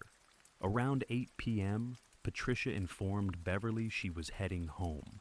Beverly chose to stay behind to watch the rest of the performance. It was the last time anyone known to her would speak to her. That evening, the performance concluded around 8:40 p.m., and the audience began to disperse. Children headed home under the dimming twilight, while adults gathered their belongings. No one recalled seeing Beverly among the departing crowd. When she failed to return home by the expected time, her parents grew concerned. Initially, they believed she might have gone to Patricia's house or been delayed by friends, but inquiries quickly confirmed she was not with anyone known. As the darkness deepened, so did the family's anxiety. Robert Potts began searching the park and nearby streets. Neighbors joined in, calls were made. When no trace of Beverly was found by late evening, the Cleveland police were notified. What began as a small neighborhood search quickly transformed into a citywide alarm. In the hours that followed, the streets of Westside Cleveland filled with neighbors, officers, and volunteers, combing alleyways, vacant lots, and underbrush. Flashlights cut through the dark, calling Beverly's name. But the girl who had set out for a summer performance just hours earlier had vanished without a trace. On the morning of August 24th, 1951, Beverly Potts followed her usual summer routine. She helped her mother with small chores and played in the yard. Later in the afternoon, she spoke to her friend Patricia Swing about the evening Showagon performance. The two had attended the shows earlier that summer and knew the event would likely draw a large crowd for its finale. Around 5:15 p.m., Beverly asked her mother for permission to go. At first, Elizabeth Potts hesitated. The area around Halloran Park was busy, and Beverly had not often been out after dusk without adult supervision. However, when Patricia confirmed she would accompany her, permission was granted with clear instructions to return home before dark. Beverly wore a light green shirt, dark green shorts, and white socks with brown saddle shoes, her typical summer clothes. At approximately 6:10 p.m., the two girls left their homes and walked together to Halloran Park. Along the way, they passed familiar houses and tree-lined streets. Witnesses later recalled seeing the girls laughing as they made their way to the park's outdoor amphitheater. Once there, they found a place near the front of the crowd and settled in to watch the performances. As the evening wore on, Patricia grew tired and decided to leave. Sometime around 8 p.m., she told Beverly she was heading home. Beverly, enjoying the show, chose to stay. Patricia said goodbye and walked back alone, assuming Beverly would follow soon after. Other attendees later provided conflicting recollections. One witness thought they saw Beverly walking near the park around 8:30 p.m., possibly alone. Another believed they saw her speaking with a man, but details were vague, and none of the observations could be verified with certainty. By 8:40 p.m., the Showagon performances concluded. Families began to leave. Children clustered in groups or rushed toward the park exits. But Beverly was not among them. Some reports suggested a girl matching her description was seen lingering near the edge of the park, possibly looking for someone or waiting. However, these accounts came later and could not be confirmed definitively. When Beverly did not arrive home by 9 p.m., her parents' concern deepened. Elizabeth called Patricia's family to check if Beverly had stayed with her. When she learned Patricia had returned home alone more than an hour earlier, fear began to set in. By 9:30 p.m., Robert Potts began retracing the route to the park, checking backyards and calling Beverly's name. Neighbors joined, spreading through the neighborhood with flashlights. Several people returned to the park and searched the bushes, playground, and stage area, but there was no sign of Beverly, no dropped belongings, no indication of a struggle. A call to the police shortly before 10 p.m. marked the formal beginning of the investigation. Officers were dispatched to canvass the area and question late-night park-goers. Within hours, the search expanded, yet no one could definitively say where Beverly Potts had gone after the final curtain fell. When the Cleveland police received the call around 10 p.m., officers were immediately dispatched to the Potts residence and Halloran Park. The situation was taken seriously from the start. A 10-year-old girl missing after a community event triggered an urgent response. By midnight, the park and the surrounding area were filled with searchers, neighbors, police, and volunteers alike. Officers scoured the park with flashlights, checking under the wooden stage, inside restroom facilities, and through dense shrubbery. The playground equipment and sandbox were thoroughly inspected. Several detectives joined the effort, canvassing the neighborhood, knocking on doors, and asking residents if they had seen Beverly or anything suspicious. Back at the Potts home, Elizabeth and Robert were questioned. The parents recounted Beverly's movements, her plans with Patricia, and their timeline of events. Police contacted the Swing family to confirm Patricia's version. Her story aligned precisely. Beverly had stayed at the park while she left around 8 p.m. By early morning, the search expanded. Patrol cars moved through the neighborhood with loudspeakers, broadcasting Beverly's name and description. Officers went house to house, checking basements, sheds, garages, any place a frightened child or an abductor might hide. Trash bins and storm drains were inspected. No area was considered too remote or unlikely. The search soon involved dozens of officers. Some worked through the night without rest. The Cleveland police requested additional resources. Police dogs were brought in to help trace Beverly's last known path.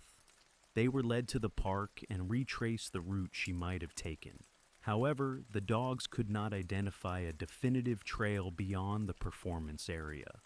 The Cleveland Plain Dealer printed Beverly's photograph and a full description in its morning edition, appealing to the public for help. She was described as 4 feet 11 inches tall, weighing around 90 pounds, with a round face and brown hair cut in a pageboy style. Her clothing description was repeated in detail. As Friday night turned into Saturday, tension in the community intensified.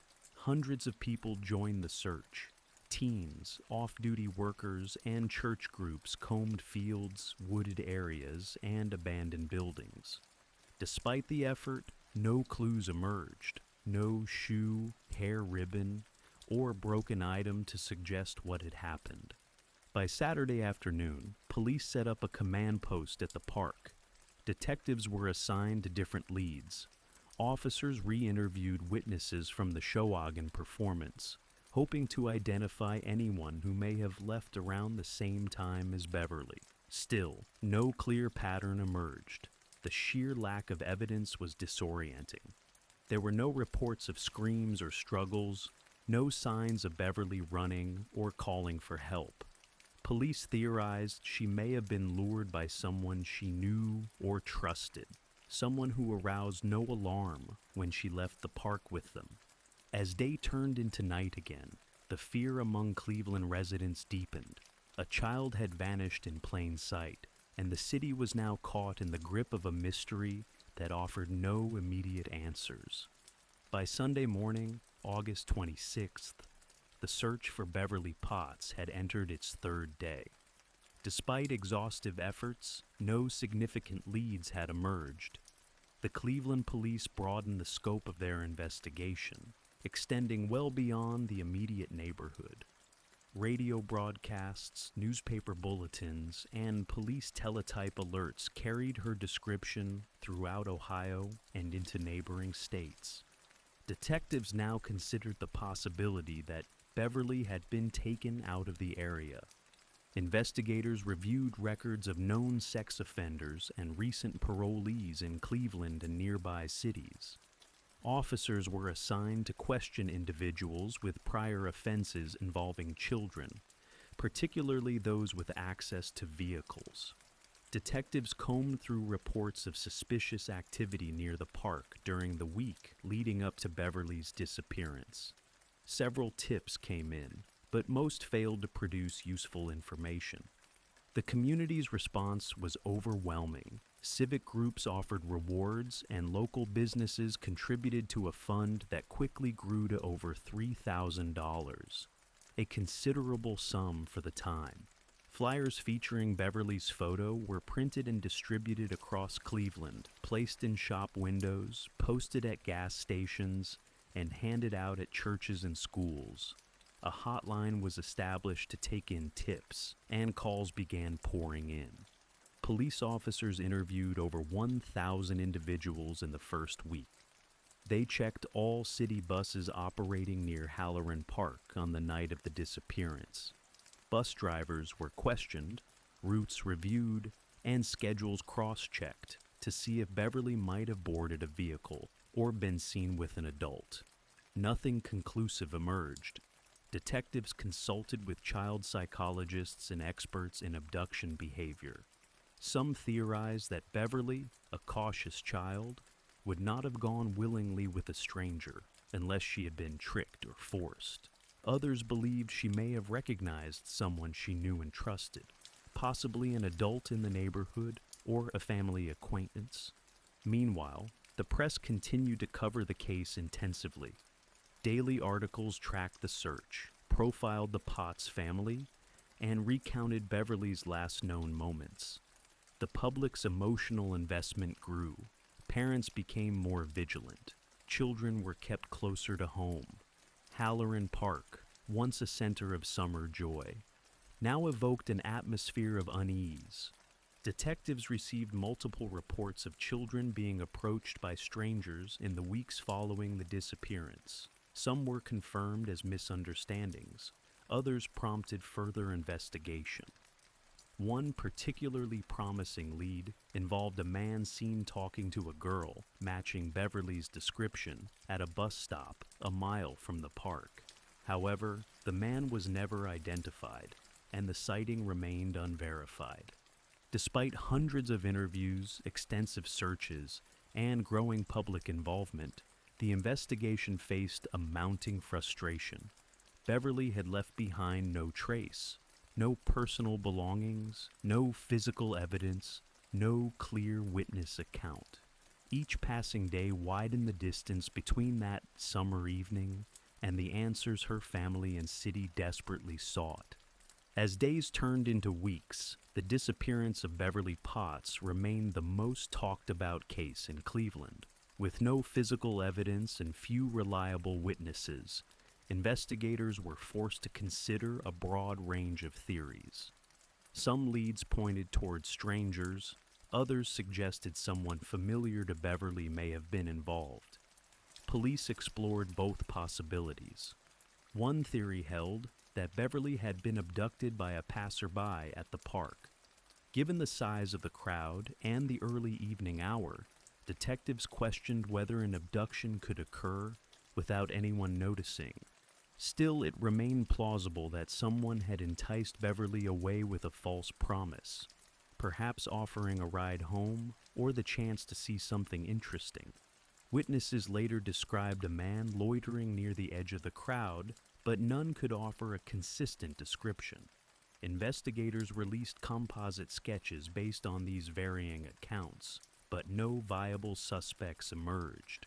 Another theory involved a possible hit-and-run accident. It was suggested that Beverly might have been struck by a car on her way home, and that the driver, panicking, disposed of her body. Police checked all recent vehicle damage reports and questioned known traffic violators, but the theory could not be substantiated. No vehicle traces or debris were found near the park or along Beverly's likely walking route. A few leads pointed closer to home. Investigators looked into relatives, neighbors, and friends, examining any person Beverly might have trusted. One man who lived a few blocks from the Potts residence was briefly considered a person of interest due to previous inappropriate behavior reported in the neighborhood. He was questioned and subjected to polygraph testing, but no evidence linked him to the case. Anonymous tips came in regularly. One claimed Beverly had been taken by a woman who could not have children of her own. Another insisted she was being held in a basement somewhere in Cleveland. Police followed up on each tip, searching homes, interviewing residents, and checking any place that could be connected. Each investigation ended without result. Some leads took detectives out of state.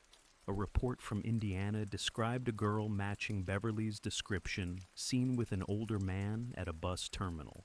Another came from Pennsylvania. None of these sightings were confirmed. Police even investigated a claim from a carnival worker who said he had heard someone boasting about taking a girl from Cleveland. The story changed under questioning, and the man was dismissed as unreliable. As the second month passed without progress, detectives grew more cautious in discussing theories. Official statements began to emphasize the possibility of a long-term abduction or a crime of opportunity. The absence of forensic evidence made every conclusion tentative.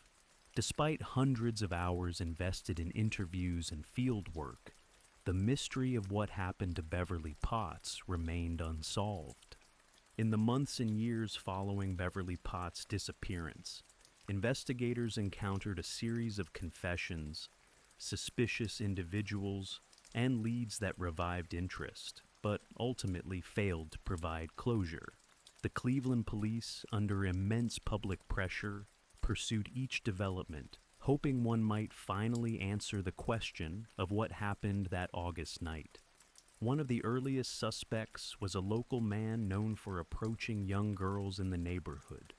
Though he had no known connection to Beverly, his presence near Halloran Park raised concerns. He was interrogated and subjected to a polygraph test. His alibi checked out, and police found no evidence to detain him. Still, his name remained in unofficial files for years. More dramatically, several men across the country confessed to killing Beverly Potts. In most cases, their statements were quickly disproven. Some were drifters or mentally ill individuals seeking attention or redemption. Others gave vague or contradictory accounts. Police examined each confession carefully, particularly when details matched aspects of the case known only to law enforcement. Yet none of the confessions held under scrutiny. One of the most notable came in 1952, when a man arrested in Pennsylvania claimed to have abducted Beverly. He provided specific references to her clothing and described the performance at Halloran Park. However, inconsistencies in his story soon appeared. When pressed for corroboration, he recanted, saying he had lied to escape other charges. He was ultimately ruled out. Over the years, new suspects emerged. In the 1970s, attention briefly turned to a man who had lived in the neighborhood in 1951 and was later convicted of crimes against children. His background raised suspicion, and detectives reopened files to compare timelines and activities. Yet, after interviews and record reviews, they found nothing to tie him to Beverly's disappearance. In the early 2000s, a retired police officer claimed to have spoken with a man decades earlier who confessed on his deathbed to abducting and murdering Beverly. The officer said the man described dumping her body in a rural area near Sandusky. No name was ever provided, and the story could not be verified. Searches of the area yielded no evidence. Each suspect, no matter how promising at first, eventually faded from the active list. The process repeated over decades. A name surfaced, details aligned, hope briefly reignited, then facts unraveled.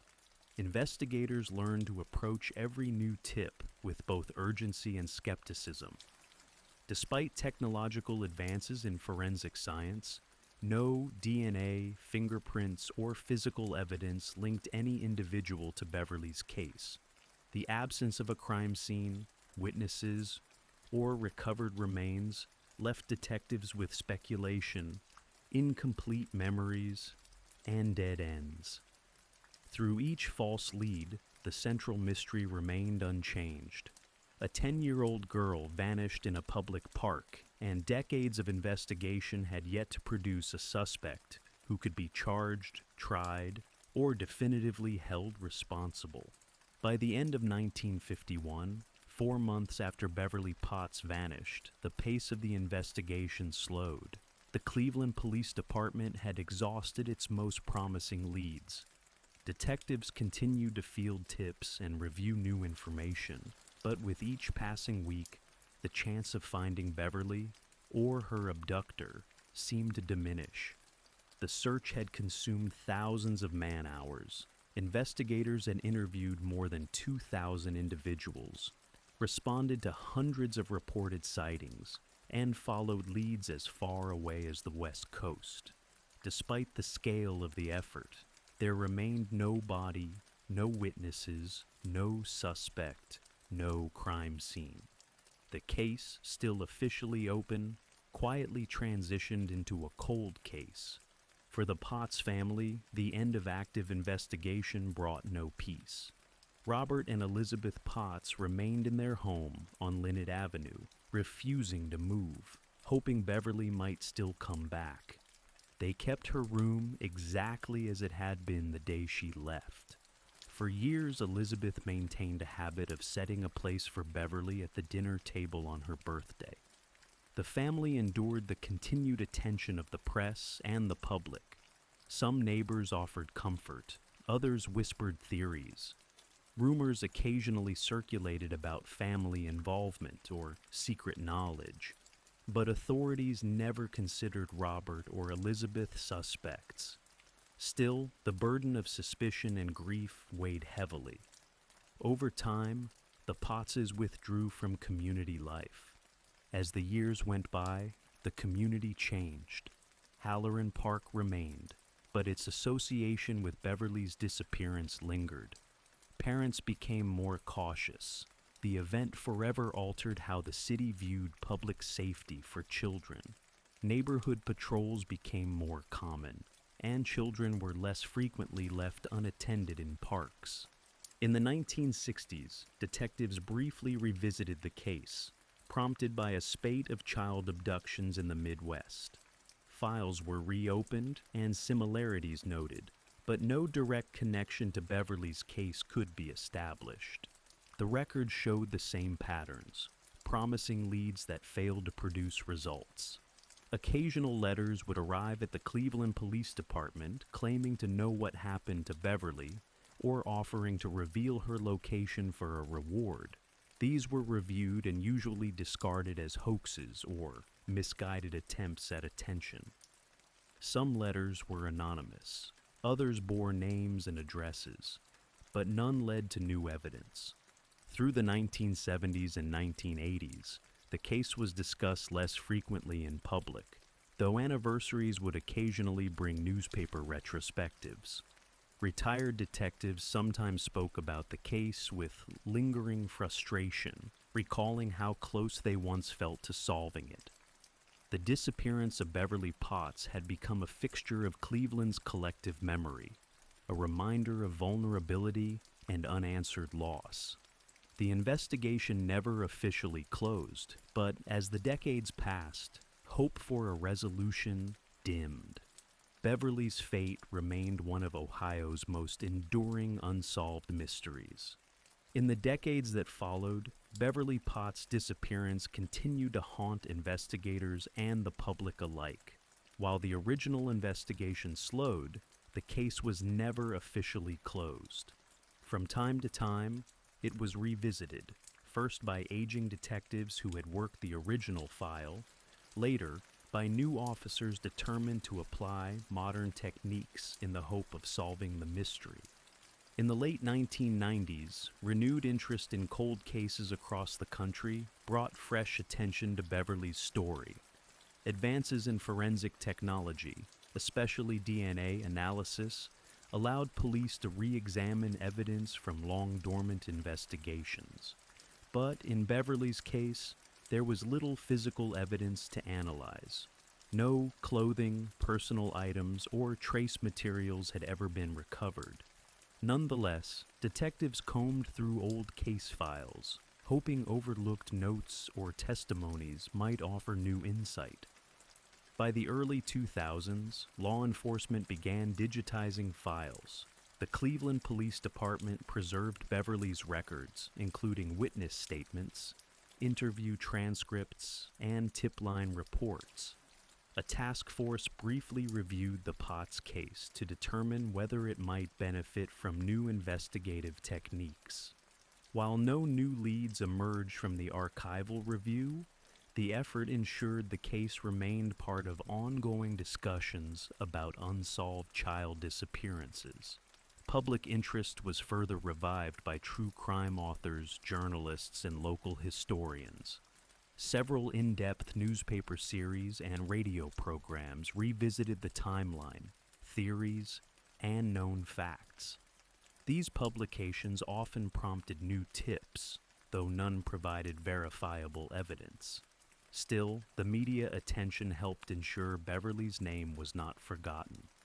In 2001, Cleveland police received a letter claiming knowledge of Beverly's fate.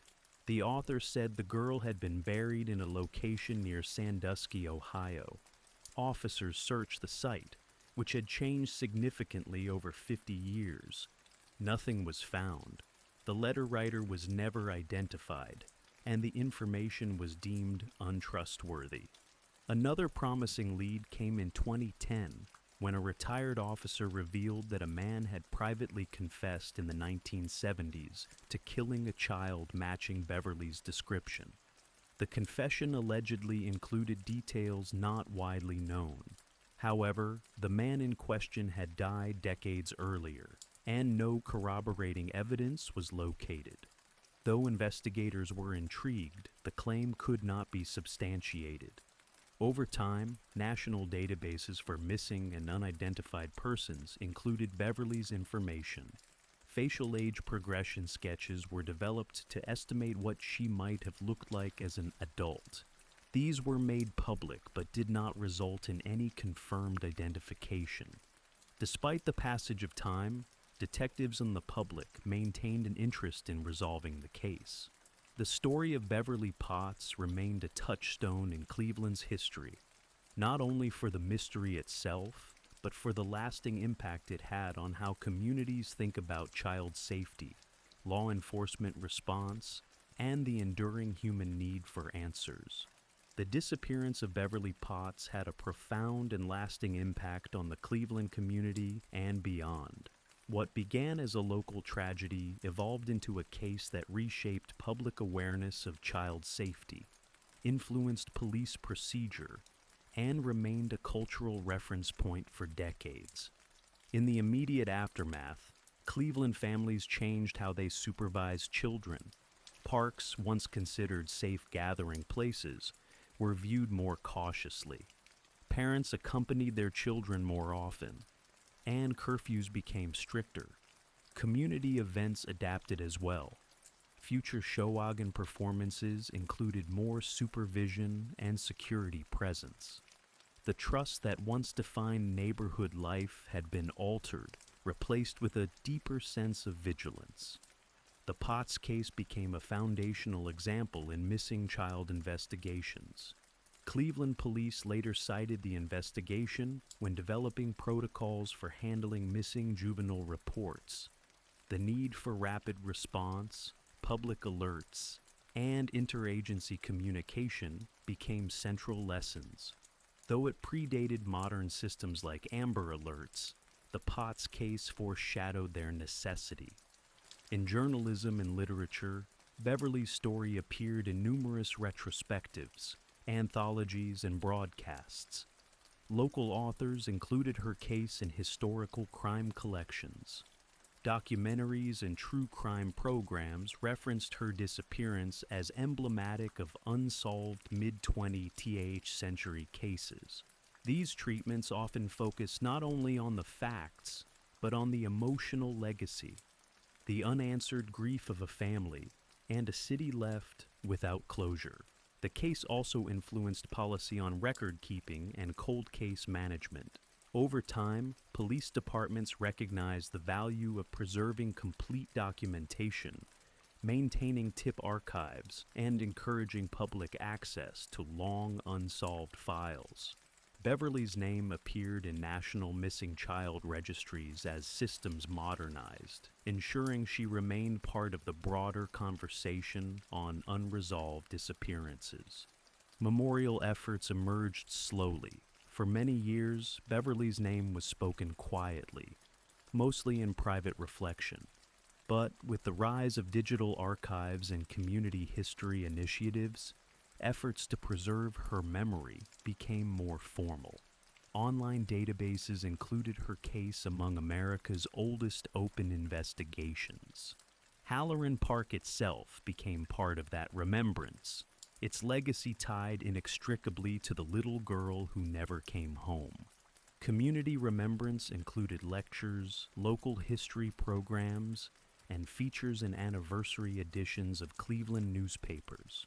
Residents of the West Side, particularly those who lived through the 1950s, continued to speak of Beverly as more than a symbol. To them, she was the girl from down the street, the quiet child with page-boy hair who went to watch a play and never returned. Though no monument stands in her honor, Beverly Potts left a legacy carved into collective memory. Her story became a reminder of the fragility of safety, the importance of vigilance, and the enduring sorrow of an unsolved disappearance. More than 7 decades have passed since the evening Beverly Potts disappeared from Halloran Park, and yet the fundamental questions remain unanswered. What happened to her after the show ended? Who, if anyone, saw her leave the park? Was she taken by a stranger, someone she trusted, or did something else entirely occur? These are the mysteries that have outlived the witnesses, investigators, and even some family members. The investigation, despite its depth and longevity, produced no conclusive evidence. Theories abounded, but none led to Beverly's discovery. Each confession fell apart under scrutiny. Each suspect was cleared or lost in a haze of unprovable claims. There was no scene of the crime, no recovered remains, and no tangible link to any person of interest. Over the years, numerous questions arose regarding the timeline of her last known movements. Why did no one see her after Patricia Swing left? Were the witnesses who claimed to have seen her later mistaken? Did someone lure her into a vehicle or building before the crowd dispersed? Or did something happen so quickly and quietly that it went entirely unnoticed? Investigators debated these possibilities without resolution. The absence of forensic evidence meant that modern investigative tools could do little. Unlike cases with physical traces, Beverly's offered no DNA, fingerprints, or materials to test. It was a case rooted in eyewitness memory, and as decades passed, those memories faded or vanished entirely. What made the case particularly painful was the suddenness and simplicity of the moment. A child in a familiar place, steps from home, surrounded by people, vanishing without a sound. It underscored the limits of perception and the vulnerability of trust. Even in a public space among neighbors, tragedy could unfold silently. The emotional toll extended beyond the Potts family. For Cleveland residents who remembered that summer night, the loss felt personal. Beverly's story became part of the city's identity, a shared grief passed through generations. Every retelling reopened the wound, but also kept her memory alive. To this day, no one knows if Beverly Potts died that night, if she was taken far from home, or if some record of her fate exists. unread or unrecognized in a forgotten file or storage box. There remains the possibility, however faint, that someone, somewhere, still holds the truth. The story of Beverly Potts ends without resolution, but not without impact. It remains one of the longest unsolved missing child cases in American history. And as long as the question of her fate lingers, so too does the hope, however unlikely, that the final chapter might one day be written with answers. Kirsten Hatfield was born in Oklahoma City, Oklahoma, in 1988. She lived with her mother, Shannon Hazen, and younger sister in a modest home on Jet Drive in Midwest City, a suburb east of Oklahoma City. Kirsten was 9 years old, known for her bright smile, and attended elementary school nearby. On the night of May 13, 1997, the household followed a typical evening routine.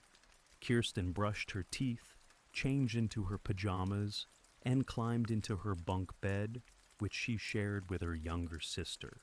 Her mother, Shannon, tucked both girls in and left the room around 11:30 p.m. Sometime during the early hours of May 14th, Shannon awoke and noticed something was off. Kirsten was missing from her bed. The bedroom window was partially open, the screen had been removed, and the blinds were in disarray. Torn pieces of Kirsten's underwear were found on the windowsill and in the backyard, an alarming detail that prompted immediate concern. A police report was filed shortly after 6 a.m., and within hours, the area was cordoned off as investigators began a comprehensive search. Officers, K-9 units, and volunteers combed the neighborhood. Blood was discovered on the windowsill and on the fence behind the house. Kirsten's disappearance prompted an Amber Alert, and her photograph quickly circulated across local and national media. Her father, who did not live in the home, cooperated with the police but had no leads to offer. In the early stages, the Midwest City Police Department interviewed neighbors and conducted door-to-door inquiries. No sign of forced entry was found elsewhere in the house. The open window and the trail of evidence pointed to an abduction through the bedroom window, an unsettling indication that the perpetrator had approached the house from the backyard and targeted the child directly. Despite exhaustive initial efforts, including searches of local fields, creeks, and abandoned buildings, Kirsten remained missing. Her case shook the community, and for weeks afterward, vigils and prayer services were held. Flyers stayed pinned to storefronts, utility poles, and car windows, but the leads dried up quickly. The investigation would continue, but with no body, no solid eyewitnesses, and no suspect, the trail grew cold. This night marked the beginning of a decades-long mystery that would haunt investigators, devastate a family, and eventually test the evolving capabilities of forensic science. In the days following Kirsten Hatfield's disappearance, Midwest City Police expanded their investigation. The crime scene was processed extensively. Blood on the windowsill was collected and cataloged. The torn pieces of underwear found in the backyard were preserved. Investigators suspected a targeted abduction rather than a random act, but there were no witnesses and no reports of suspicious activity that night. Detectives interviewed family members, school contacts, and neighbors. One neighbor who lived 2 doors down, Anthony Palma, was among those questioned. At the time, his statement raised no immediate concerns. Like others on the block, he reported hearing nothing unusual. Palma had lived in the same house since the 1990s, making him a fixture in the neighborhood. Leads were scarce. Tips flooded in, but yielded no breakthroughs. Volunteers helped canvass neighborhoods and distribute flyers.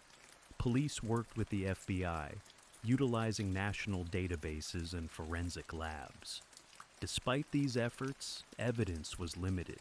The blood found on the window frame and fence was later confirmed to belong to Kirsten, but the lack of a suspect profile stalled the case. Technology posed another obstacle. In 1997, DNA testing was limited in scope and sensitivity. The Oklahoma State Bureau of Investigation processed the materials, but no matching profile was found in national databases. The physical evidence, though suggestive of a violent abduction, offered no immediate identification of the perpetrator. The community remained on edge. Schools and parents implemented new safety measures. Residents kept porch lights on and windows locked. Meanwhile, the Hatfield family faced increasing frustration. Shannon Hazen participated in media interviews and pleaded for her daughter's return. Without new leads, the investigation began to lose momentum. Detectives pursued hundreds of tips in the weeks that followed. At one point, a suspect was questioned in Texas, but the lead turned out to be unrelated. Roadblocks were erected briefly to question drivers, and search dogs were brought back for follow-up searches. Still, nothing led to Kirsten's whereabouts. Months turned to years. Periodic reviews of the evidence yielded no new direction. The file grew thick with reports, photos, and dead ends. While the case remained officially open, staffing resources dwindled over time. Eventually, it was classified as a cold case, open but inactive unless new information emerged. The sense of frustration among investigators matched the anguish of the family. Kirsten's bedroom window, once a child's quiet escape to dreams, had become the focal point of a tragedy. Her room remained untouched, a monument to a girl taken too soon, and a mystery that time seemed unwilling to solve. By the late 1990s, active investigation into Kirsten Hatfield's disappearance had dwindled. Detectives had exhausted all immediate leads, and with no new evidence or sightings, the case entered a long, dormant phase. Though it remained open, there were no dedicated officers working it full time. Midwest City Police retained custody of all physical evidence, which was securely stored, including the torn underwear, blood samples, and other forensic items from the crime scene. The impact on Kirsten's family was profound. Her mother, Shannon Hazen, moved out of the Jet Drive home, unable to bear the memories that lingered in the walls and backyard. The community continued to express sympathy and concern, but the passing years dulled public attention. Media outlets revisited the story on anniversaries, keeping Kirsten's photo in circulation. But each time, the case remained unresolved. Internally, law enforcement continued to monitor national databases for any hits. Kirsten's DNA profile had been entered into CODIS, the Combined DNA Index System. Every few years, the evidence was re-examined, sometimes with updated techniques, but still no match surfaced. Without a suspect or even a strong person of interest, detectives were left to wait. Midwest City Police occasionally re-interviewed residents or responded to tips that filtered in sporadically. Some were prompted by psychics or amateur sleuths. Others came from individuals hoping to connect unrelated crimes. None led anywhere. The identity of the person who climbed through the bedroom window in May 1997 remained unknown. The motive was clear: abduction with possible sexual assault. But the baby who and how stayed elusive. Law enforcement also faced turnover. Officers who had originally worked the case retired or transferred. Newer staff reviewed the file, but without fresh developments, there was little they could do. The complexity of cold case work, coupled with limited resources, meant many promising ideas remained untested. Meanwhile, forensic science continued to evolve, especially in DNA analysis. Yet, unless a suspect's sample could be matched to stored evidence, no progress could be made. As the years passed, Kirsten's disappearance became one of the most enduring mysteries in Oklahoma. Local schools continue to share her story as a lesson in personal safety. Her classmates, now adults, remembered her as quiet and kind. The bedroom where she once slept was no longer part of the investigation, but the house on Jet Drive remained a chilling landmark to those who remembered. Despite the silence, the case file stayed active in the police system. Midwest City detectives occasionally checked in with forensic labs and national registries. They hoped that one day, either a tip, a confession, or an emerging technology might finally give Kirsten's story an ending. For now, it remained frozen in 1997, haunted by what was taken and by what was never found. During the early 2000s, developments in forensic science, particularly DNA testing, began transforming the way cold cases were approached. Analysts could now extract viable DNA from smaller or older samples, and new databases allowed broader comparison across jurisdictions. These improvements gave renewed hope to investigators handling long unsolved cases like Kirsten Hatfield's. The physical evidence collected from the crime scene in 1997, including blood found on the bedroom window and fence, had been preserved properly. It was resubmitted for analysis using updated DNA testing procedures. Forensic scientists were able to recover partial profiles from the samples, but without a match in CODIS, the information remained unusable for identification. Despite that, the data was entered into national systems. Any future arrest that resulted in a DNA submission could be compared against the evidence. Investigators believed that the perpetrator might eventually end up in the system, and if so, a match could be flagged automatically. This procedural step was now routine in cold case handling, though years passed without a breakthrough. Meanwhile, new tools such as familial DNA analysis and touch DNA became more prominent. These allowed investigators to pursue suspects based on relative matches or trace evidence left behind through contact with objects. However, those methods were not available in Oklahoma until later, and legal standards around their use were still evolving. In Midwest City, the cold case unit revisited the Hatfield file periodically. Detectives reviewed the neighborhood interviews, physical evidence inventory, and forensic reports. They noted that many residents still lived in the same homes. Among them was Anthony Palma, whose house was only 2 doors from where Kirsten had lived. At the time, his presence had not raised suspicion. By 2015, interest in cold cases had increased significantly, driven by both public attention and advancements in investigative techniques.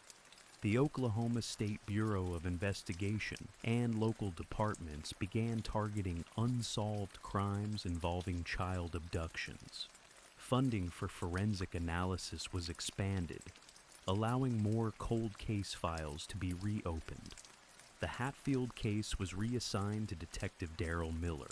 His review of the file highlighted Palma's proximity to the crime scene and inconsistencies in his original 1997 statement.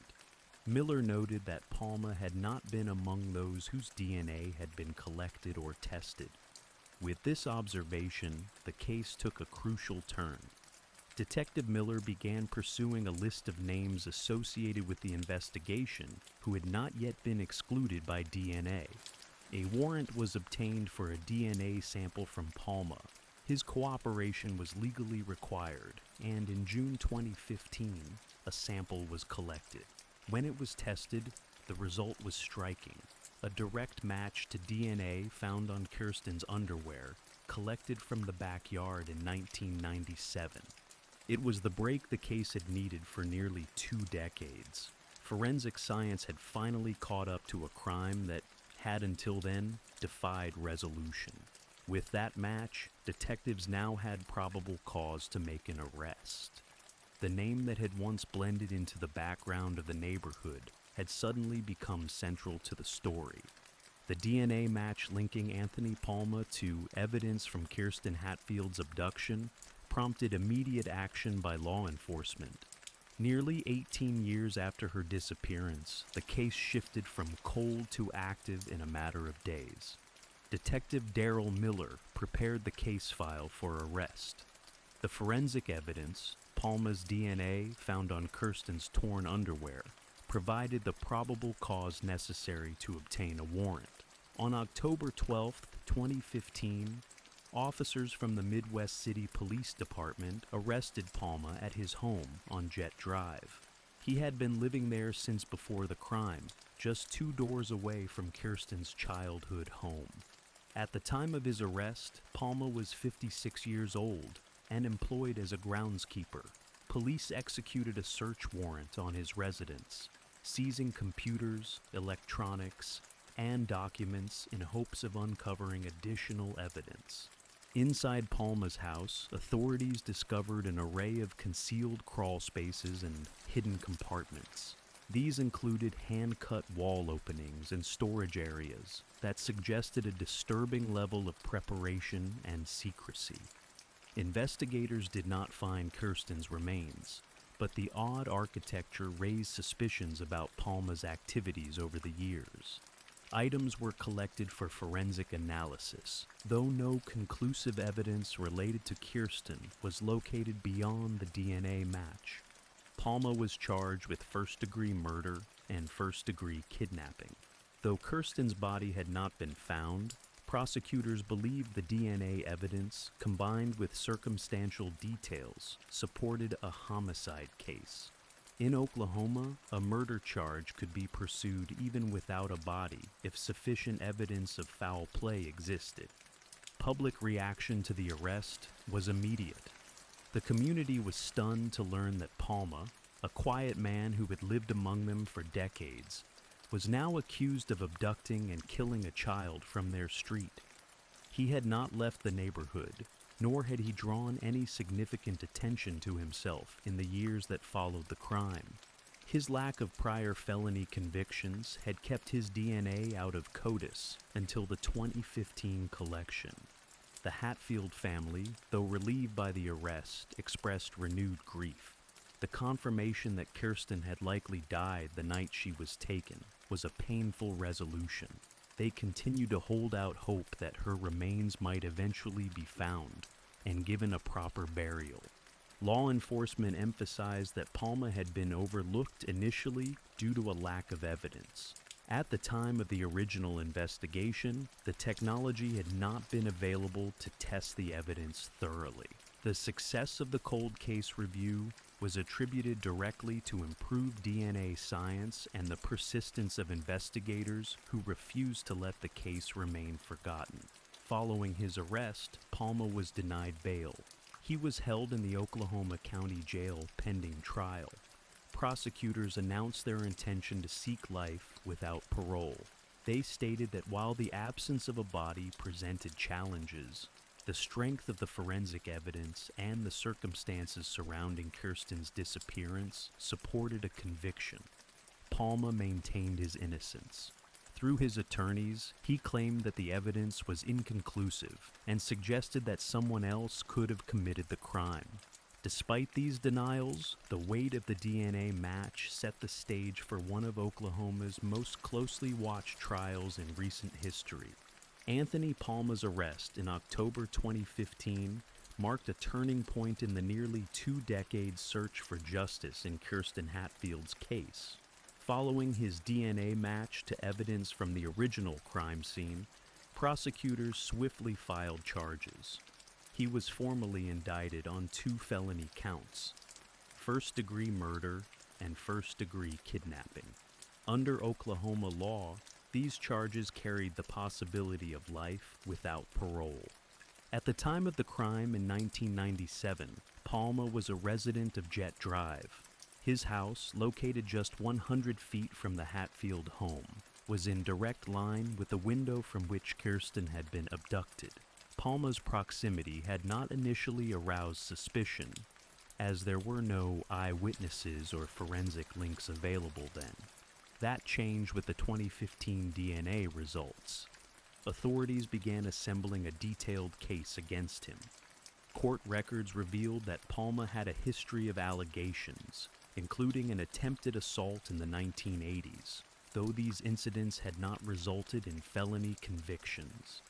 Prosecutors considered using these prior incidents to demonstrate a pattern of behavior. They also planned to highlight the fact that Palma had lived in the neighborhood for years without ever drawing attention to himself, a factor they argued was indicative of calculated concealment. Neighbors expressed disbelief. Palma had presented himself as quiet, reserved, and friendly. Some recalled that he occasionally waved to children or offered casual conversation. He had never exhibited behavior that outwardly raised concern.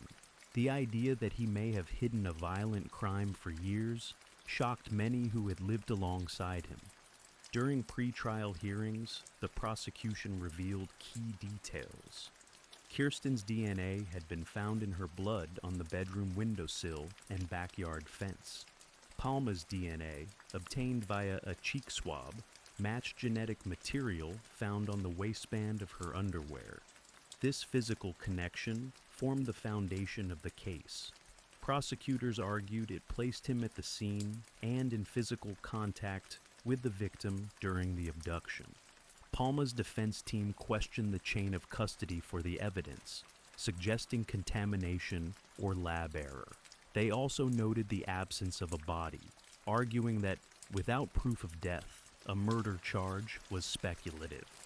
The judge allowed the case to proceed, ruling that the DNA evidence and circumstances surrounding Kirsten's disappearance were sufficient for trial. Investigators also revisited the scene at Palma's residence. Although no physical remains or personal items belonging to Kirsten were discovered, the layout and modifications within the home continued to concern detectives. Hidden compartments, altered walls, and hand-cut storage spaces suggested efforts to conceal activity or items. Prosecutors chose not to pursue the death penalty. Instead, they sought life imprisonment without the possibility of parole, citing the nature of the crime and Palma's lack of prior felony convictions. Jury selection was scheduled for the following year, and media interest remained high. The trial would become one of the most anticipated proceedings in Oklahoma's recent legal history. As the community revisited memories of 1997, the arrest served as a painful reminder of how long the case had remained unresolved. Palma's arrest, though a relief to many, underscored the quiet presence of a suspect who had never left the neighborhood where the crime occurred. Anthony Palma's trial began in September 2017 at the Oklahoma County Courthouse.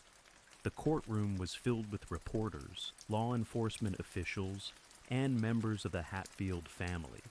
Nearly 20 years after Kirsten's disappearance, prosecutors finally presented their case to a jury. Their strategy focused on the forensic evidence that linked Palma to the scene and to Kirsten's clothing. Prosecutors opened with a detailed timeline of events from May 13, 1997. They showed photographs of Kirsten's bedroom, the window used during the abduction, and the torn underwear found in the yard. The most compelling piece of evidence was the DNA match. Expert witnesses from the Oklahoma State Bureau of Investigation testified that the probability of the DNA belonging to anyone other than Palma was less than 1 in several trillion. The jury also heard about Palma's home and the hidden crawl spaces discovered during the 2015 search. While no physical evidence of Kirsten's remains was found, prosecutors argued these modifications pointed to deceptive behavior.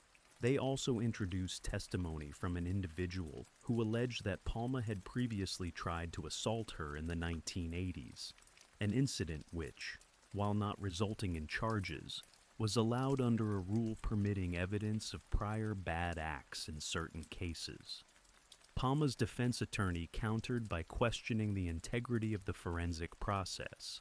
They raised concerns about the chain of custody for the evidence, highlighting the long duration between the collection of the items and the DNA testing. The defense also argued that the presence of DNA alone did not prove kidnapping or murder, and pointed to the lack of a body or eyewitness testimony. Throughout the trial, Palma maintained his innocence. He did not testify on his own behalf. The defense presented minimal evidence, relying instead on cross-examinations and procedural arguments. They emphasized the emotional nature of the case and warned the jury not to let sympathy influence their judgment. Shannon Hazen, Kirsten's mother, provided emotional testimony about the night of the abduction and the years that followed. Her voice cracked as she recounted the moment she realized her daughter was missing. She explained how the absence of closure had affected her family, and how learning of the DNA match brought both relief and new sorrow. The jury deliberated for several hours. On October 10, 2017, they returned a unanimous verdict, guilty on both counts. Palma showed no visible reaction as the verdict was read. The courtroom, silent for a moment, then echoed with the quiet sounds of weeping from members of the Hatfield family. Palma was sentenced to 2 consecutive life terms without the possibility of parole. The judge noted the egregious nature of the crime and the long impact it had on the family and community. Though Kirsten's body was never found, the conviction brought a measure of accountability for her disappearance. After the trial, the Hatfield family issued a brief statement thanking law enforcement and expressing hope that one day Kirsten's remains would be discovered. They urged the public to continue supporting efforts to solve cold cases and to remain vigilant in their communities. Following the guilty verdict in October 2017, Anthony Palma was formally sentenced in Oklahoma County District Court. The judge imposed 2 life sentences to be served consecutively, without the possibility of parole. The courtroom was solemn as family members of Kirsten Hatfield addressed the court. Her mother, Shannon Hazen, delivered a victim impact statement. She spoke of years marked by grief, unanswered questions, and the pain of never finding her daughter's body. Law enforcement officials also commented on the case's resolution. Midwest City Police credited persistent investigative work and advancements in forensic technology. They emphasized that Palma's arrest would not have occurred without the development of modern DNA profiling. Detectives reaffirmed their commitment to locating Kirsten's remains, stating that the case was not truly closed until she was found. Palma was transferred to the Oklahoma State Penitentiary in McAllister. Designated as a high-risk inmate due to the nature of his conviction, he was placed in protective custody. Prison officials monitored his interactions closely.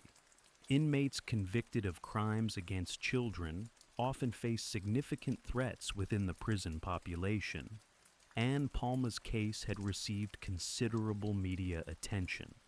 Meanwhile, investigators continued efforts to trace Kirsten's remains. Ground-penetrating radar was used on properties linked to Palma. Cadaver dogs were brought in to examine the backyard and interior of his house once more.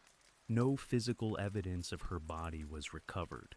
Officials speculated that the concealment or disposal had occurred far from the abduction site, but without further leads, the search stalled. Community members on Jet Drive expressed relief that the case had finally reached a conviction. Many admitted that Palma's quiet demeanor had masked any suspicion. Parents who had lived in the area during 1997 reflected on the fear that had gripped the neighborhood after Kirsten's disappearance. For them, the sentencing marked an end to years of uncertainty and unease. The legal conclusion also brought policy attention. The case highlighted the value of re-examining cold cases using updated forensic techniques. Oklahoma law enforcement agencies began reviewing additional unsolved files, using the Hatfield case as a model. federal grants supported efforts to revisit DNA evidence in other crimes, especially those involving missing children. Shannon Hazen continued to advocate for victims' families. She participated in panels and interviews to raise awareness about child abductions and the challenges of unresolved cases. Though devastated by the loss, she committed herself to ensuring Kirsten's story would not be forgotten. She described her daughter as bright, caring, and deeply loved. Despite the conviction, many in law enforcement emphasized that the case retained one unresolved element: Kirsten's final resting place. Investigators encouraged anyone with information to come forward, offering that even a small detail might lead to recovery.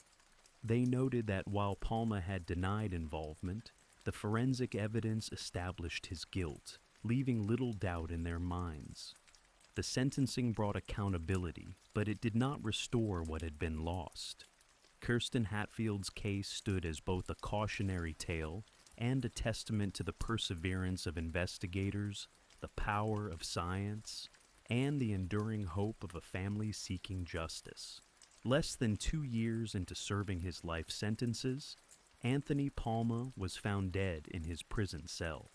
On January 11, 2019, staff at the Oklahoma State Penitentiary in McAlester discovered Palma unresponsive during a routine check. Emergency personnel attempted to revive him, but he was pronounced dead at the scene. He was 59 years old. Initial reports indicated that Palma had suffered blunt force trauma. The Oklahoma Department of Corrections launched an internal investigation into the incident.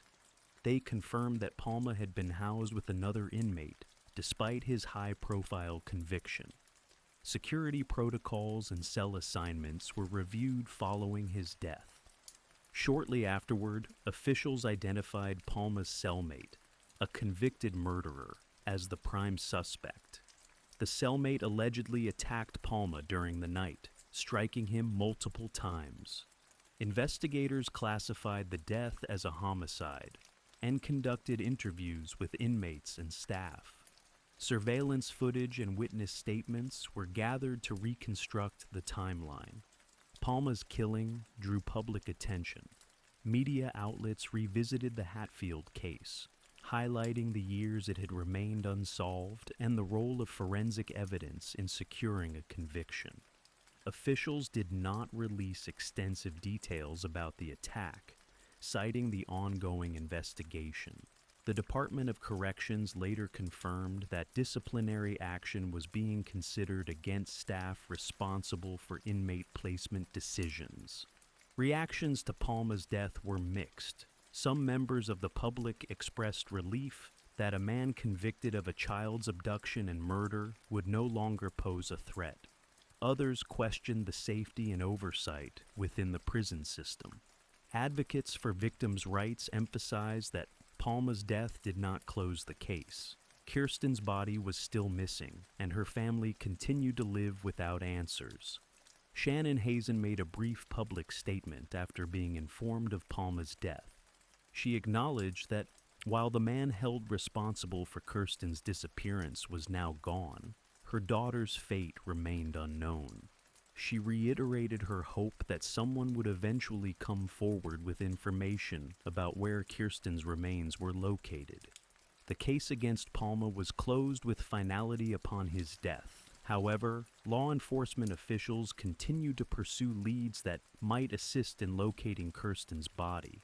They revisited earlier interviews and examined whether Palma had ever confided in anyone. Detectives also explored whether additional forensic methods could be used to search properties where he had worked or lived. Palma's death within the prison system underscored the risks faced by inmates convicted of crimes against children. Such individuals are often targeted by others and may be placed in protective custody for safety.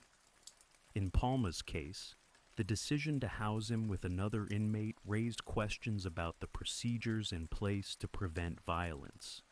Despite his death, the investigation into Kirsten Hatfield's disappearance retained open elements. Police remained committed to recovering her remains, holding out hope that further advancements in forensic science or a new tip might offer direction. Palma took with him the one truth still needed to complete the case: the location of a missing girl who had not been seen since 1997. The case of Kirsten Hatfield remains one of Oklahoma's most haunting child abduction investigations. Though a conviction was secured and the man responsible was later killed in prison, the ultimate question, what happened to Kirsten after she was taken, remains unanswered. Her body has never been found, and no witness has ever come forward with definitive information about her final moments. Over 2 decades after her disappearance, law enforcement continues to treat the case as active. Forensic specialists periodically review the preserved evidence. Detectives re-interview individuals who lived on Jet Drive or had connections to Anthony Palma. While no new leads have emerged that have led to Kirsten's recovery, officials say the case will remain open until she is located. The Hatfield family has endured unimaginable loss. Shannon Hazen has become an advocate for the families of missing children. She has spoken publicly about the importance of keeping cold cases in the spotlight and pushing for the use of evolving forensic tools. Though her daughter was declared legally deceased, the absence of a gravesite remains a wound that time has not healed. Kirsten's disappearance changed how local law enforcement handled abduction cases. In the years following, protocols were updated to secure and preserve physical evidence more comprehensively. Investigators received additional training in victim-centered approaches, and cold case funding became a greater priority in departments across the state. The role of DNA was central to solving the case. Without that scientific advancement, Palma would likely have never been identified. It demonstrated the value of storing evidence properly and maintaining long-term access to biological materials. Cold case investigators nationwide cite the Hatfield case as an example of how persistence and technology can converge to deliver justice, even after many years. Yet not all questions were answered. No motive was confirmed. No details emerge about what Palma did in the hours or days following the abduction. He gave no confession, left no note, and, based on available evidence, never revealed the location of Kirsten's remains to anyone. His death in custody further closed off the possibility of extracting information. The case also raised broader questions about child safety, community vigilance, and the unpredictable nature of violence. Palma was a long-term neighbor with no criminal convictions at the time of the crime. His ability to remain undetected for years disturbed those who had lived near him. It served as a reminder that danger is not always signaled by outward appearances. Kirsten Hatfield would have turned 36 in 2024. Her memory remains vivid for those who knew her, and for a community that still marks her absence. On anniversaries of her disappearance, supporters gather to remember her and renew calls for anyone with knowledge to step forward. The FBI and Midwest City Police continue to offer a reward for credible information. Her case lives on in forensic databases, in detective logs, and in the memories of those who remember the pink pajamas she wore that night. It endures as a symbol of both tragedy and determination, proof that while time can delay justice, it does not erase the need for it. The final chapter of Kirsten's story is still unwritten, but the pages that remain hold space for resolution. Sandra White's life was rooted in care for her patients, care for her community, and above all, care for her family. A registered nurse in Henry County, Georgia, Sandra was recognized by colleagues as a calm presence in moments of crisis. The kind of professional whose steady hands and compassionate heart brought comfort to those facing the worst days of their lives. At 39, she was not only a mother, but also expecting another child. Her commitment to balancing a demanding career with the responsibilities of motherhood reflected her strength and discipline. Sandra lived in a quiet neighborhood in McDonough, where she shared a home with her 16-year-old son, Arcavion, a high school student who played football and had dreams of going to college. The two were close. Family photos captured them smiling at school events and community gatherings.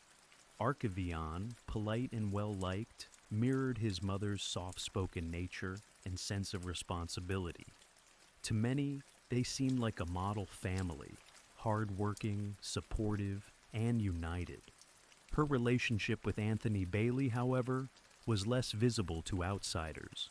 The two had been involved for some time, and though he wasn't widely known in Sandra's professional or social circles, those close to her were aware of his presence. Bailey had a history with the family, and their relationship was marked by a private turbulence that didn't often surface in public settings. Despite her nurturing personality, Sandra had encountered difficulty in her personal life.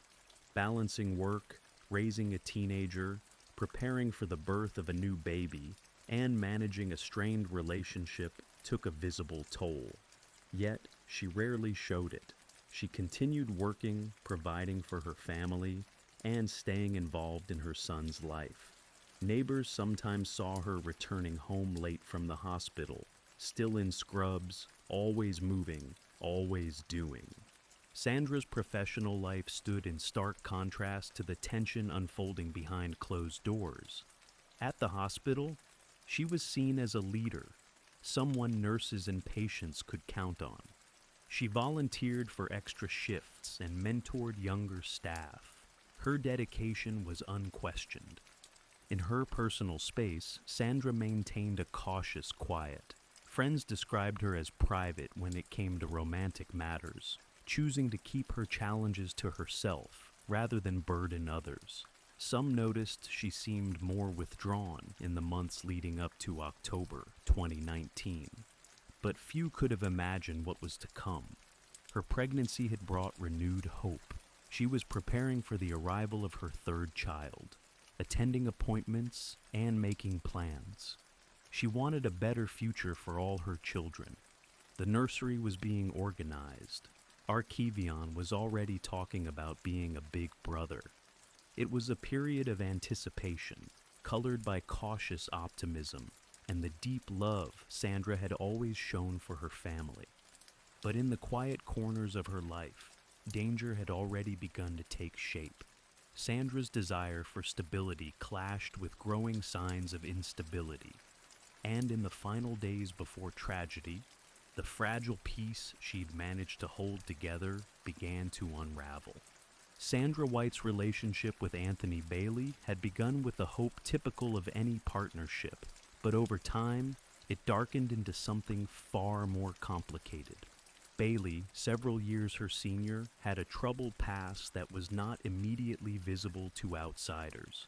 His early charm and attentiveness masked deeper issues that would eventually erupt into volatility.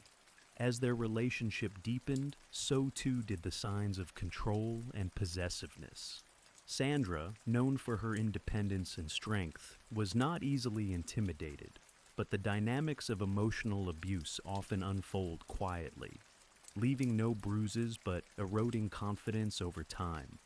Bailey's behavior became more erratic as Sandra began setting firmer boundaries, especially after becoming pregnant. She confided in a few trusted individuals that she was concerned about his increasing aggression, particularly in private conversations that turned threatening. Friends later recalled that Sandra had started to express fear, not just for herself, but for her children. As the months passed, their relationship, once punctuated by attempts at reconciliation, grew increasingly unstable. Bailey's outbursts escalated. He became more demanding, showing up uninvited at Sandra's home and questioning her whereabouts. Arguments became routine. Sandra, focused on her son's well-being and her growing pregnancy, tried to disengage. she began taking steps to distance herself from him. In early October 2019, she made a critical move. Sandra filed a protective order against Bailey. The order cited threatening behavior and a fear for her personal safety.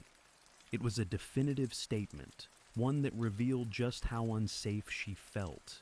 The filing was not only a legal measure, but also a psychological declaration that she was ready to cut ties and protect her home.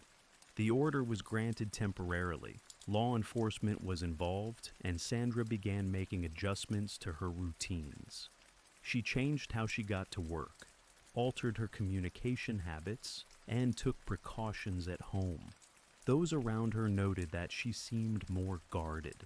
She stopped answering unknown calls and limited her contact with mutual acquaintances. Bailey, however, did not respond to the separation with distance. Instead, his actions suggested an intensifying obsession.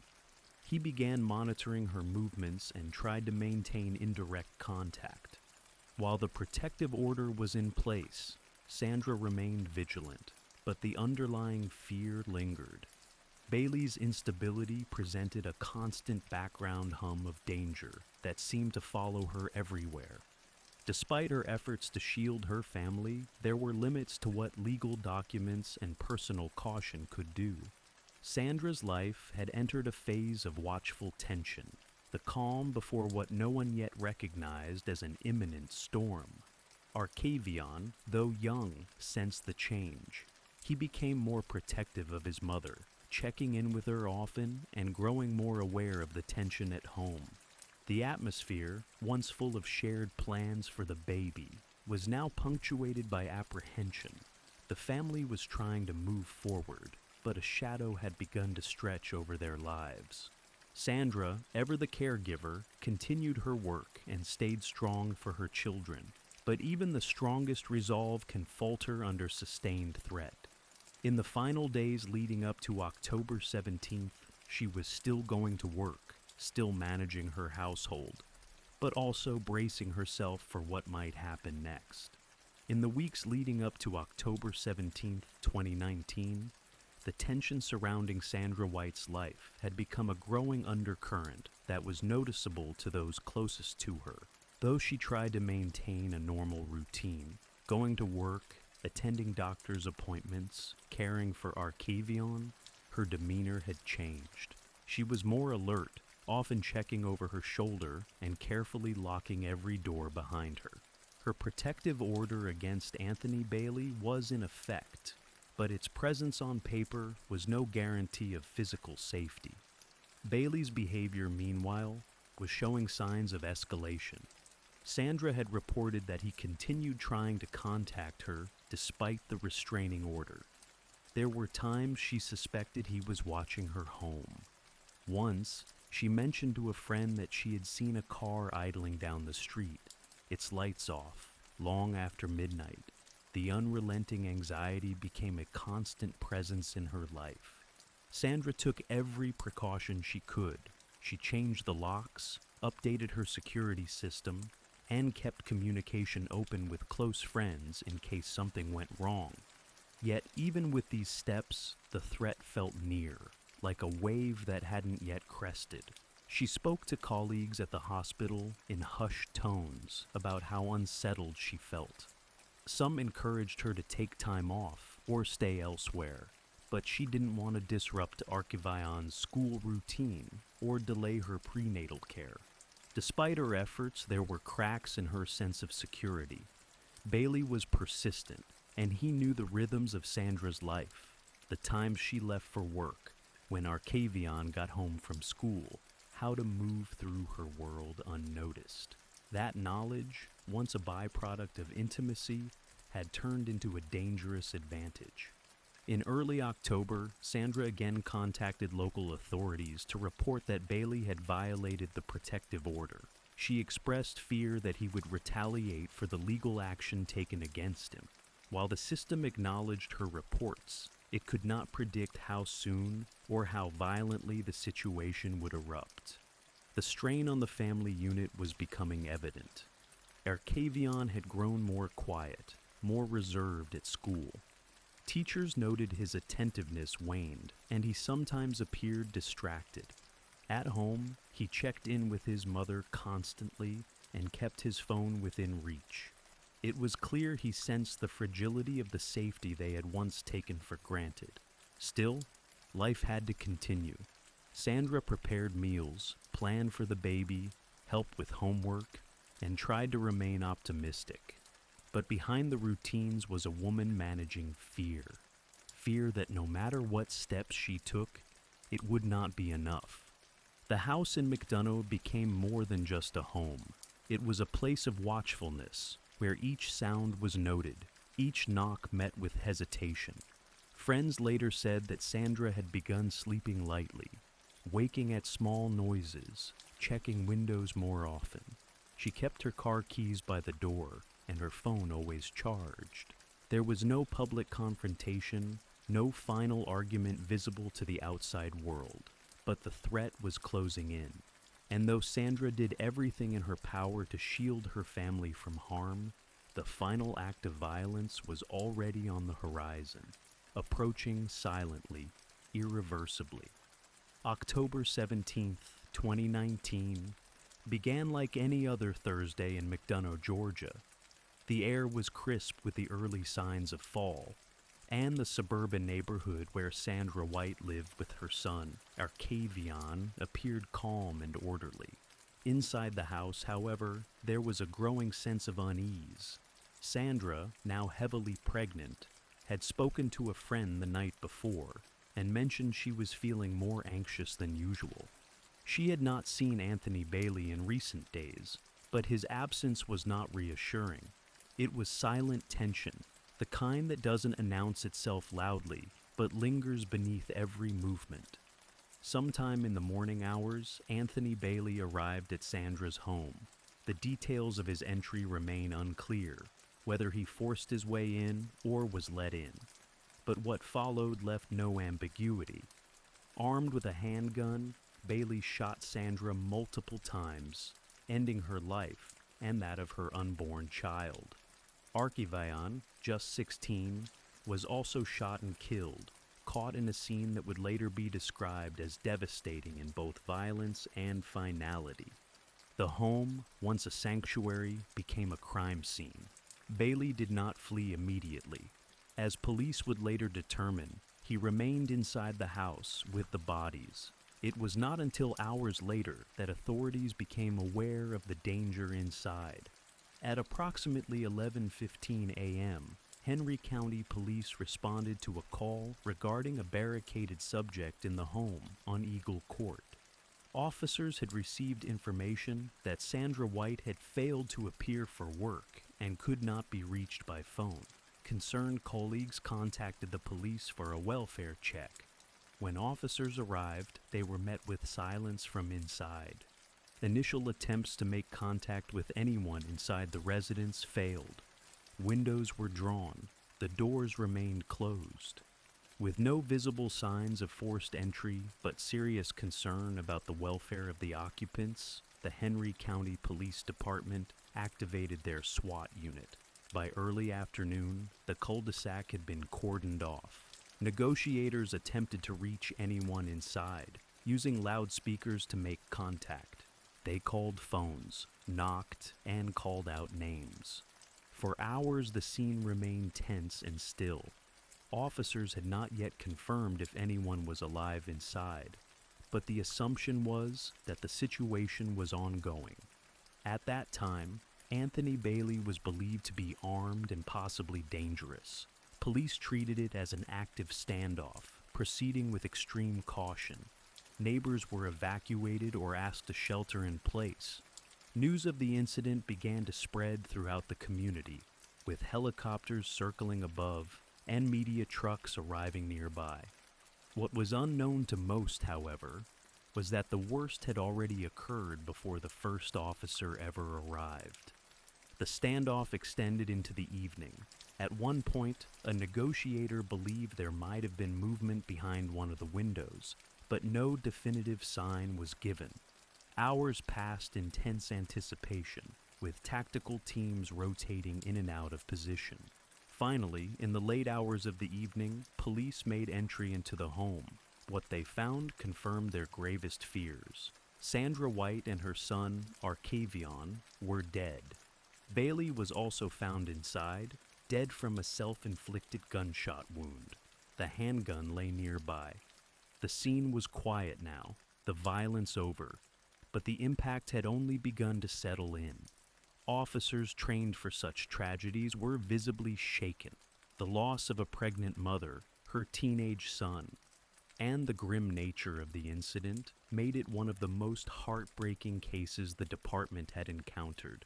Outside, lights still flashed in red and blue as detectives began documenting the scene, marking shell casings, collecting evidence, and photographing the final state of a family destroyed in a single day. The events of October 17, 2019, culminated in a tense and extended standoff that underscored the uncertainty faced by law enforcement when confronted with incomplete information and potential ongoing danger.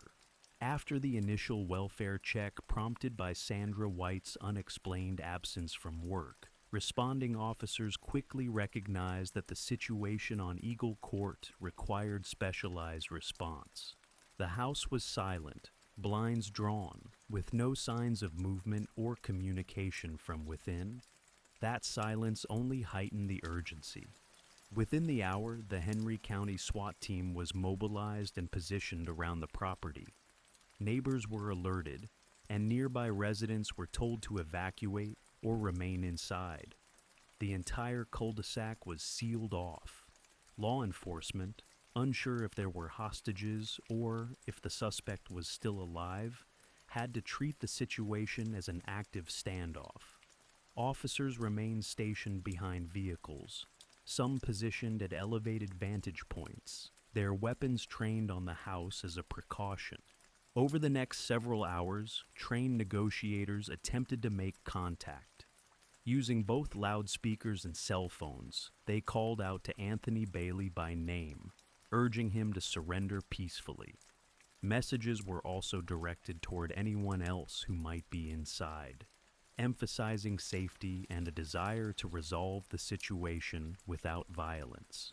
But no response came. No one approached a window, no movement was observed through the drawn curtains, and phones rang without answer. The absence of communication did not equate to safety. It only deepened the uncertainty. Was Bailey barricaded inside, preparing for confrontation? Were the occupants alive but unable to respond? Law enforcement couldn't know. They had to assume every possibility. Time stretched. Afternoon gave way to evening. The negotiators worked in rotations. Tactical teams cycled in and out of perimeter positions, carefully watching for any shift inside the house. As darkness fell, lights were brought in to illuminate the area. Officers prepared for a possible forced entry, but command staff remained cautious. A premature breach without solid information could endanger lives. Eventually, the silence inside the home was interpreted as a possible indicator that the violence had already occurred.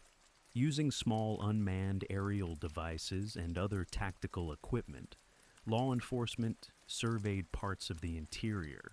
There were indications of stillness, the kind that suggested no one was moving within. Late in the evening, the decision was made to enter the home.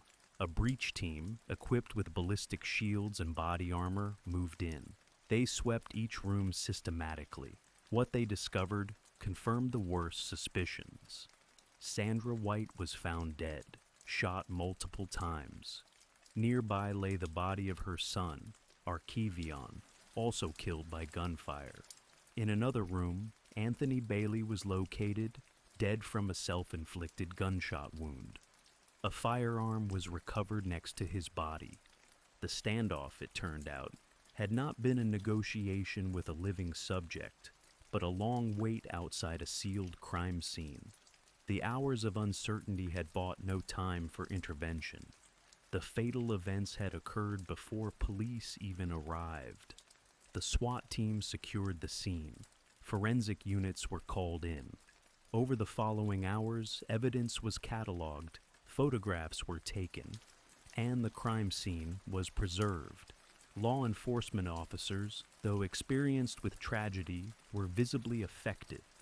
Many had hoped for a rescue, for survivors, or at least for a peaceful surrender. Instead, they found a double murder and a suicide, the kind of crime that leaves no questions about motive, only a trail of pain. Outside, the flashing lights dimmed as the police prepared their statements. The news would soon reach the public, but for now, officers stood quietly in the street, reflecting on a day that ended not in confrontation, but in irreversible loss. The crime scene inside Sandra White's home was a chilling testament to the violence that had occurred hours before police arrived. Investigators from the Henry County Police Department and the Georgia Bureau of Investigation meticulously documented the aftermath. Shell casings were recovered from multiple rooms. A single firearm, determined to be a semi-automatic handgun, was located near Anthony Bailey's body. Ballistics analysis would later confirm that the weapon was used in all 3 deaths. Autopsy results revealed that Sandra White sustained multiple gunshot wounds to the torso and upper body. Her injuries were consistent with close-range fire. Her unborn child, at a stage of pregnancy where viability was within weeks, was declared deceased as a result of the maternal injuries. Arcavion White, only 16, was found in a separate part of the house. He had also been shot multiple times. It was later confirmed he died quickly, likely within moments of being attacked. The precise sequence of the shootings remained part of the investigation, but officials concluded that Bailey had carried out the murders before turning the gun on himself. Detectives searched the house for any documents, journals, or messages that might explain Bailey's state of mind. Though no formal suicide note was found, investigators did recover a partially drafted letter in Bailey's handwriting. The content included expressions of anger, betrayal, and despair. While disjointed, the message reflected Bailey's emotional instability and his belief that he had been shut out of the family. The letter did not mention Arcavion directly, but alluded to removing the pain. Authorities also reviewed Bailey's digital footprint, his phone records, text messages, and recent internet activity. The findings painted a picture of an increasingly paranoid individual. He had searched for topics related to protective orders, custody disputes, and retaliation laws. Text messages in the weeks before the killings showed repeated unanswered attempts to contact Sandra. Some were pleading, others were angry. The tone grew darker in the final days. Sandra's phone records corroborated her growing concern. She had contacted police twice in the week prior to her death, reporting what she believed were violations of the protective order. In one report, she mentioned seeing Bailey near her property.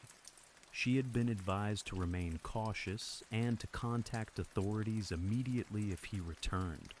But, with no recent physical altercation and no immediate evidence of danger, the situation remained at a legal stalemate. The investigative team also looked into Bailey's background. While he had no major criminal convictions, there were prior incidents of reported domestic disputes involving other partners. None had resulted in serious charges, but the pattern of controlling behavior and verbal aggression had been noted in past reports. Sandra, it appeared, was the first to take formal legal action against him in the form of a protective order. In the days following the tragedy, law enforcement faced difficult questions from the media, from the community, and from grieving family members. Could more have been done? Were there missed warning signs? Officials acknowledged the complexity of domestic violence cases, particularly those involving legal orders that are difficult to enforce without active threats. While Sandra had taken the legal steps available to her, the system had limits. A final report was issued, officially closing the case as a double homicide followed by suicide. The findings were clear. Anthony Bailey had acted alone. There was no evidence of accomplices, no outside involvement. The act was planned, deliberate, and fueled by escalating emotional instability and possessiveness. But for all the clarity the investigation provided, it could not answer the deeper questions. Why a man took the life of a woman who had sought only peace. Why a boy full of promise had been caught in the path of violence. And how a tragedy of this magnitude could unfold inside a quiet home in a quiet neighborhood, without intervention in time. The news of Sandra White's and Archivion's deaths sent shockwaves through the McDonough community and beyond. Local residents, many of whom had seen Sandra walking to her car in her nursing scrubs or waving from her front porch, were devastated. The house on Eagle Court, once a quiet family home, became the focus of mourning, media attention, and painful questions. In the days following the tragedy, community members began leaving flowers, candles, and handwritten notes outside the White family home. A small wooden cross was staked into the lawn. Balloons bearing messages of remembrance floated in the fall breeze. People stopped by in silence, neighbors, colleagues, classmates of Archivion, all trying to understand how such a brutal loss had unfolded in their midst. At Sandra's workplace, grief was palpable. Colleagues described her as a dedicated nurse who treated patients with compassion and professionalism.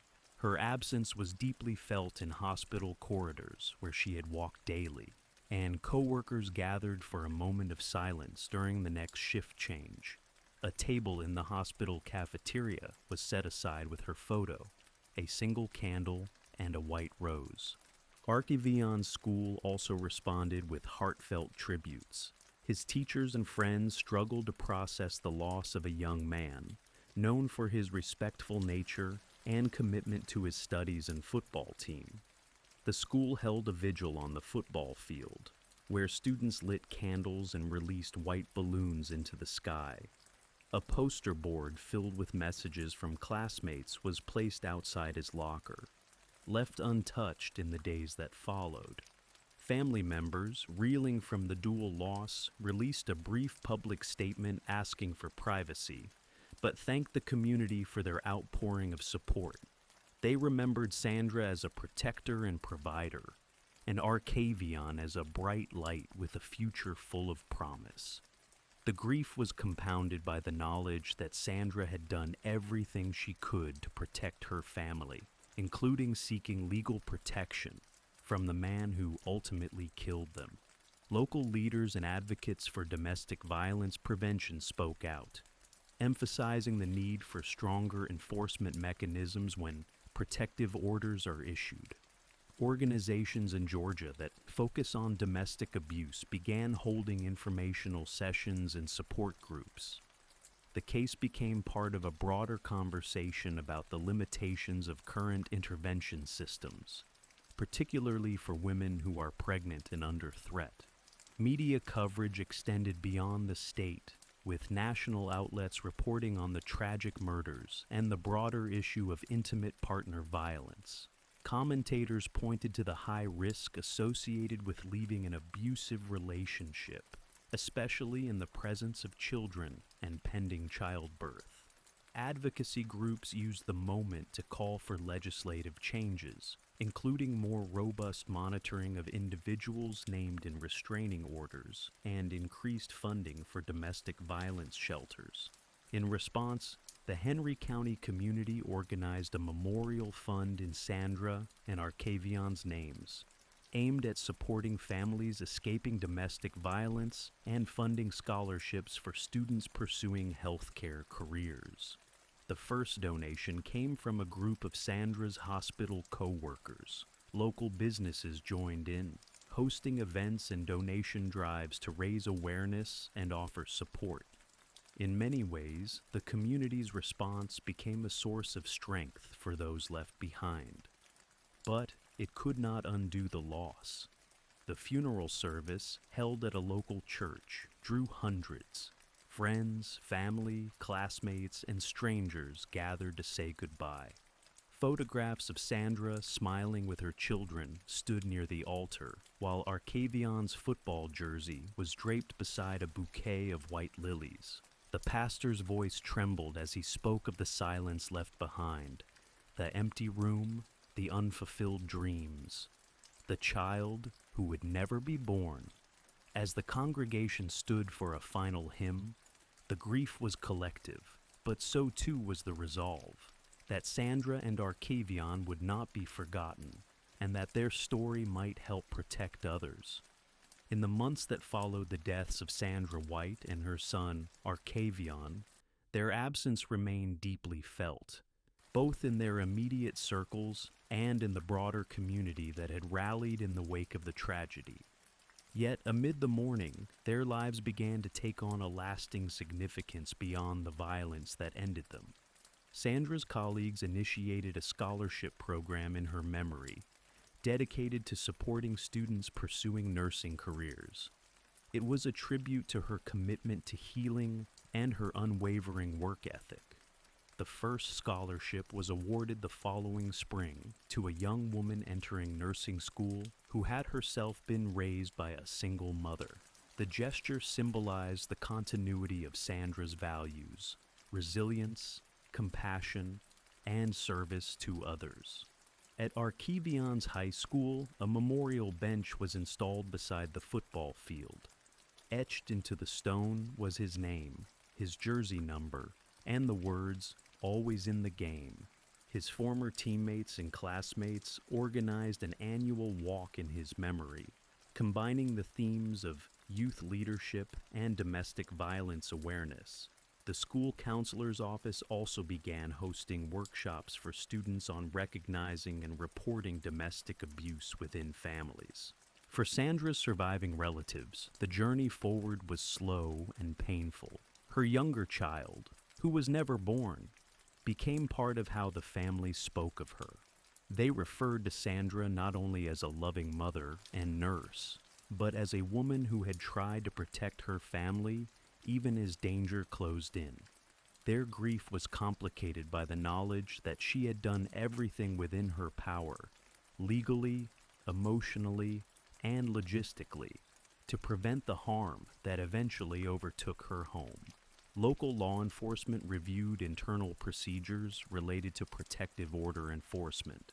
While no single policy could have guaranteed a different outcome, the department initiated new training for officers focused on identifying signs of escalating domestic threats. Additionally, the county expanded partnerships with advocacy organizations to increase resources available to women in Sandra's position. Sandra's name became part of policy discussions in the Georgia state legislature, where lawmakers considered proposals to implement emergency tracking of individuals with active restraining orders and to provide temporary relocation services for those at heightened risk. Though these measures would take time to enact, Sandra's story added urgency to the debate.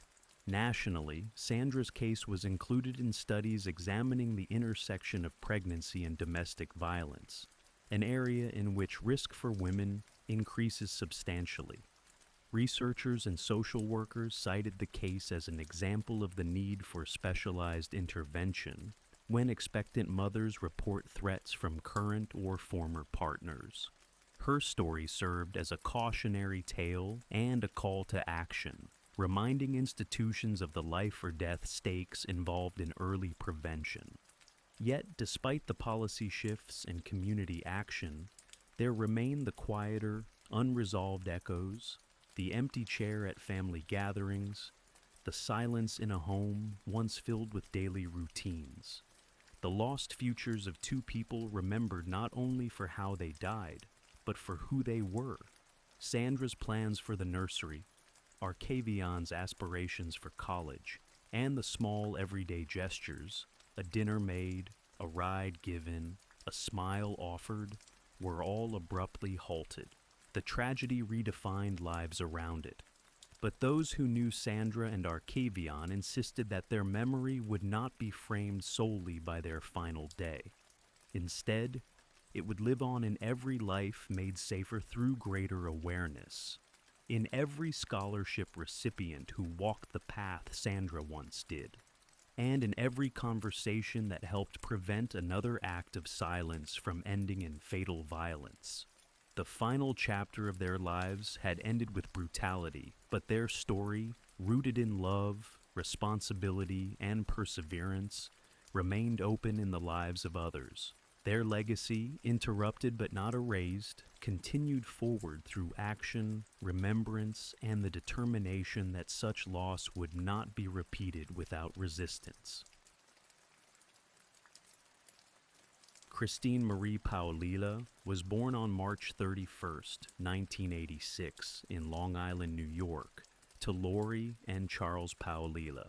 Her early years were marked by tragedy. At the age of 2, her father died in a construction accident. This loss deeply affected her family, and her mother, Lori, struggled with drug addiction, eventually losing custody of Christine and her older brother to their grandparents. During kindergarten, Christine was diagnosed with alopecia, a condition causing hair loss, including her eyebrows and eyelashes.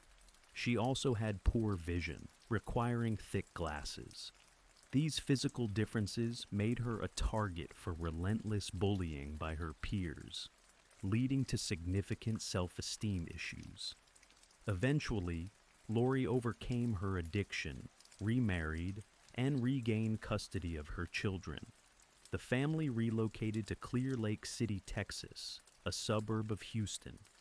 Christine enrolled at Clear Lake High School, where she continued to face social challenges due to her appearance and past experiences. In 2003, Christine's life took a positive turn when she was befriended by 2 popular students, Rachel Coloroutis and Tiffany Rowell. They helped her improve her appearance and social skills, leading to increased confidence. That year, she was voted Miss Irresistible by her classmates, a testament to her transformation. However, Christine's newfound happiness was short-lived. She began a relationship with 21-year-old Christopher Snyder, a man with a troubled past, including drug use and a criminal record. Her friends and family disapproved of the relationship, but Christine became increasingly isolated, and her behavior changed as she became more involved with Snyder. This chapter of Christine's life set the stage for a series of events that would culminate in a tragic and shocking crime, forever altering the lives of those around her. When Christine Paolilla arrived at Clear Lake High School, her struggles were evident. Her alopecia and thick glasses made her a frequent target for cruel taunts. She moved quietly through hallways, often keeping to herself. But in her junior year, a turning point came in the form of 2 upperclassmen, Rachel Coloroutis and Tiffany Rowell. Rachel and Tiffany were well-liked and socially active, but they extended kindness to Christine, helping her navigate the high school environment. They gave her makeovers, introduced her to their social circle, and supported her emotionally. Christine began wearing makeup, styled wigs, and contact lenses. Her self-image improved. For the first time in years, she felt accepted. Christine's social emergence was symbolized when she was named Miss Irresistible, a school-wide vote by peers. But underneath this transformation were the same insecurities. She clung to the friendship tightly. Rachel, described as nurturing and artistic, often served as a calming presence, while Tiffany was more extroverted, anchoring the trio's bond.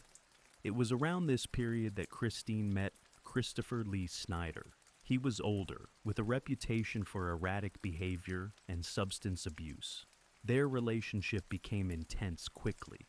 Snyder was controlling, and Christine's attachment to him grew. Rachel and Tiffany disapproved, voicing concerns. They feared he was pulling Christine into a darker world. By the summer of 2003, Christine had drifted from her former friends. Tensions rose and arguments reportedly took place. Snyder's influence was apparent in Christine's changing demeanor and reclusive behavior. Despite the history of care and support from Rachel and Tiffany, Christine increasingly saw them as obstacles. In the backdrop of Clear Lake's suburban calm, the relationships between the teenagers were unraveling. A bond once formed in solidarity and compassion was fraying under pressure. Christine's growing dependence on Snyder, coupled with emotional instability, created a volatile situation. The emotional rift, once subtle, had become undeniable. The next time Christine would see Rachel and Tiffany, the meeting would end in irreversible tragedy. July 18, 2003, began like any other sweltering summer day in Clear Lake, Texas. That afternoon, Tiffany Rowell was at her home on the 3700 block of Millbridge Drive, a modest one-story house she shared with her father, who was away at the time. Inside, with her, were Rachel Coloraudes, Marcus Priscilla, and Adalbert Matthew Sanchez. The four teens were relaxing, talking, and watching television. At some point, Christine Paolila and Christopher Snyder arrived. They were let in without resistance. There were no signs of forced entry. The visit was not unannounced. Christine had previously been close to the girls. What happened next remains partially reconstructed from forensic evidence and later confessions, but by the end of that encounter, all four teens inside the house were dead. The crime scene was brutal. Each victim had been shot multiple times with a .38 caliber revolver and a 9mm handgun. Evidence showed they had little chance to react. Marcus and Matthew were killed near the front of the house, suggesting they were targeted first. Tiffany and Rachel were shot at close range. Despite their injuries, Rachel and Tiffany tried to crawl toward each other before dying, an act captured in blood patterns that would later haunt investigators. Neighbors heard gunshots but assumed they were fireworks or other summer noise. Hours passed before Tiffany's father returned home. He discovered the grisly scene and called 911. Police arrived to find an execution-style massacre. Drugs were present in the home, leading to early theories about a drug deal gone wrong. But inconsistencies in that theory soon emerged. Among the inconsistencies was the lack of forced entry and the targeted nature of the shootings. Items of value were left untouched. The killer or killers had moved with purpose. Investigators interviewed Christine, who presented herself as a grieving friend. She attended the funerals, cried with classmates, and gave no indication she had been at the house that day. The community of Clear Lake reeled. The high school mourned the loss of 4 students, and their families were left shattered. Candlelight vigils were held, photos posted in lockers, and questions circulated without answers. For 2 years, the case remained unsolved, with no arrests and no solid leads. The day had begun quietly, but by nightfall, it had become one of the darkest in the town's history. In the days following the Clear Lake murders, police struggled to piece together a motive. The crime scene had few clues, no signs of forced entry, no fingerprints linked to any suspects, and no witnesses. A haze of marijuana smoke, drug paraphernalia, and spent bullet casings clouded the picture. Investigators initially considered the possibility of a drug-related execution. Despite this early theory, there were inconsistencies. The victims had not been bound or tortured, valuables were untouched, and there was no evidence of robbery. It appeared personal. Christine Paolila, interviewed in the days after the murders, presented herself as heartbroken. She mourned Rachel and Tiffany alongside classmates, visited memorials, and participated in school remembrances. No suspicion fell on her. With no physical evidence pointing toward a suspect, the case grew cold. The investigation dragged on through 2003 and 2004, with interviews, re-examinations of evidence, and tips from the public yielding little progress. The bullets and casings were entered into databases, but no matches were found. The murder weapons were never recovered. Christine's life changed dramatically during this period. She moved on from high school and married Justin Rott, whom she had met in rehab. The marriage was turbulent. Christine struggled with heroin addiction and began showing signs of mental instability. Christopher Snyder was no longer in her life, but the secrets they shared lingered. By 2005, Christine had become increasingly isolated. Her husband was unaware of her past, and her drug use escalated. One night, she confided in him and others about her involvement in the 2003 killings. At first, the confession was dismissed as drug-induced fantasy, but her details were specific and consistent. A friend who heard her confession contacted Crime Stoppers. In July 2006, nearly 3 years after the murders, police received the tip that would change everything. Investigators reopened the case and began a focused probe into Christine's life and relationship with Christopher Snyder.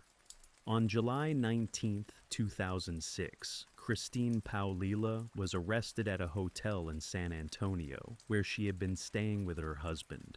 She was charged with capital murder. News of her arrest shocked the Clear Lake community. Once seen as a victim of bullying and a survivor of tragedy, she now stood accused of executing her former best friends. Authorities then turned their attention to Snyder. Before they could apprehend him, he fled. Days later, he was found dead in a wooded area in Waller County, having died by suicide. His body was discovered with a self-inflicted gunshot wound, surrounded by camping gear. The cold case had erupted into the headlines again, this time with a confession, an arrest, and a suicide. The search for justice had finally broken through the silence. After Christine Paulila's arrest in July 2006, investigators began piecing together the full extent of her involvement in the Clear Lake murders. The tip from a friend, prompted by Christine's confession, had finally cracked the case. Under questioning, Christine initially denied any role, but the evidence and testimonies mounted. According to her later statements, she and Christopher Snyder had gone to Tiffany Rowell's home on July 18, 2003, with the intent to steal drugs. Christine claimed the plan was to rob the group, not to kill them. But things quickly escalated. An argument broke out, and Snyder allegedly opened fire. Christine admitted to shooting as well, though she would later argue her actions were under duress. Forensic evidence, including bullet trajectories and blood patterns, suggested the killings were methodical. Prosecutors concluded that both Christine and Snyder actively participated in the executions. Christine's narrative shifted over time, from denying involvement to blaming Snyder, then describing herself as a reluctant participant. With Snyder dead, Christine faced the full weight of the charges alone. She was indicted on 4 counts of capital murder. The community, already stunned by the initial arrest, struggled to comprehend the transformation of a once vulnerable girl into an accused killer. Her trial was delayed by legal motions and psychiatric evaluations. Prosecutors sought the death penalty, but Christine's age at the time of the murders, just 17, complicated sentencing. The defense argued she was manipulated by an older, abusive boyfriend. They portrayed Christine as a broken individual shaped by trauma, addiction, and control. The prosecution countered with a different picture, a calculating accomplice, motivated by jealousy and anger. Witnesses testified about Christine's strained relationship with Tiffany and Rachel, her behavioral changes after meeting Snyder, and her post-crime confessions. A ballistics expert explained that 2 weapons had been used, both fired repeatedly and with intention. Christine sat through the proceedings quietly, often avoiding eye contact. Photos from the crime scene were shown in court, as were images of the victims in life. Family members of the deceased gave emotional statements. The prosecution emphasized the brutality of the act and the betrayal of trust. On October 13, 2008, the jury found Christine Paulila guilty of all charges. She was sentenced to life in prison, with the possibility of parole after 40 years. At 22 years old, her fate was sealed. The verdict closed a painful chapter for the victims' families, but questions lingered. Had Christine truly been manipulated? Could the tragedy have been prevented? The courtroom offered legal closure, but no full resolution to the emotional devastation left behind. Christine Paulila's trial for the Clear Lake murders began in the fall of 2008 in Houston. Security was tight and interest was high. The courtroom was packed with reporters, spectators, and family members of the victims. The charges, capital murder of 4 individuals, carried immense weight. Though prosecutors did not seek the death penalty due to Christine's age at the time of the crimes, she still faced life in prison. From the outset, the prosecution built a case centered on betrayal. They portrayed Christine as someone who had been helped and accepted by Tiffany and Rachel, only to turn on them in an act of calculated violence. They presented photographs from the crime scene, forensic data, and ballistic reports showing that 2 weapons were used. Each victim had been shot multiple times, and 2 had signs of movement while injured, indicating prolonged suffering. Prosecutors introduced witnesses who testified about Christine's drug use and her relationship with Christopher Snyder. Some recalled her increasingly erratic behavior before the murders. Others recounted her post-crime confessions. A key moment came when a friend testified that Christine had described the crime in detail years later, even mentioning the smell of gunpowder and the sight of her victims bleeding on the floor. The defense attempted to reframe Christine's role. They argued she was under the psychological control of Snyder, who had a history of manipulation and violence.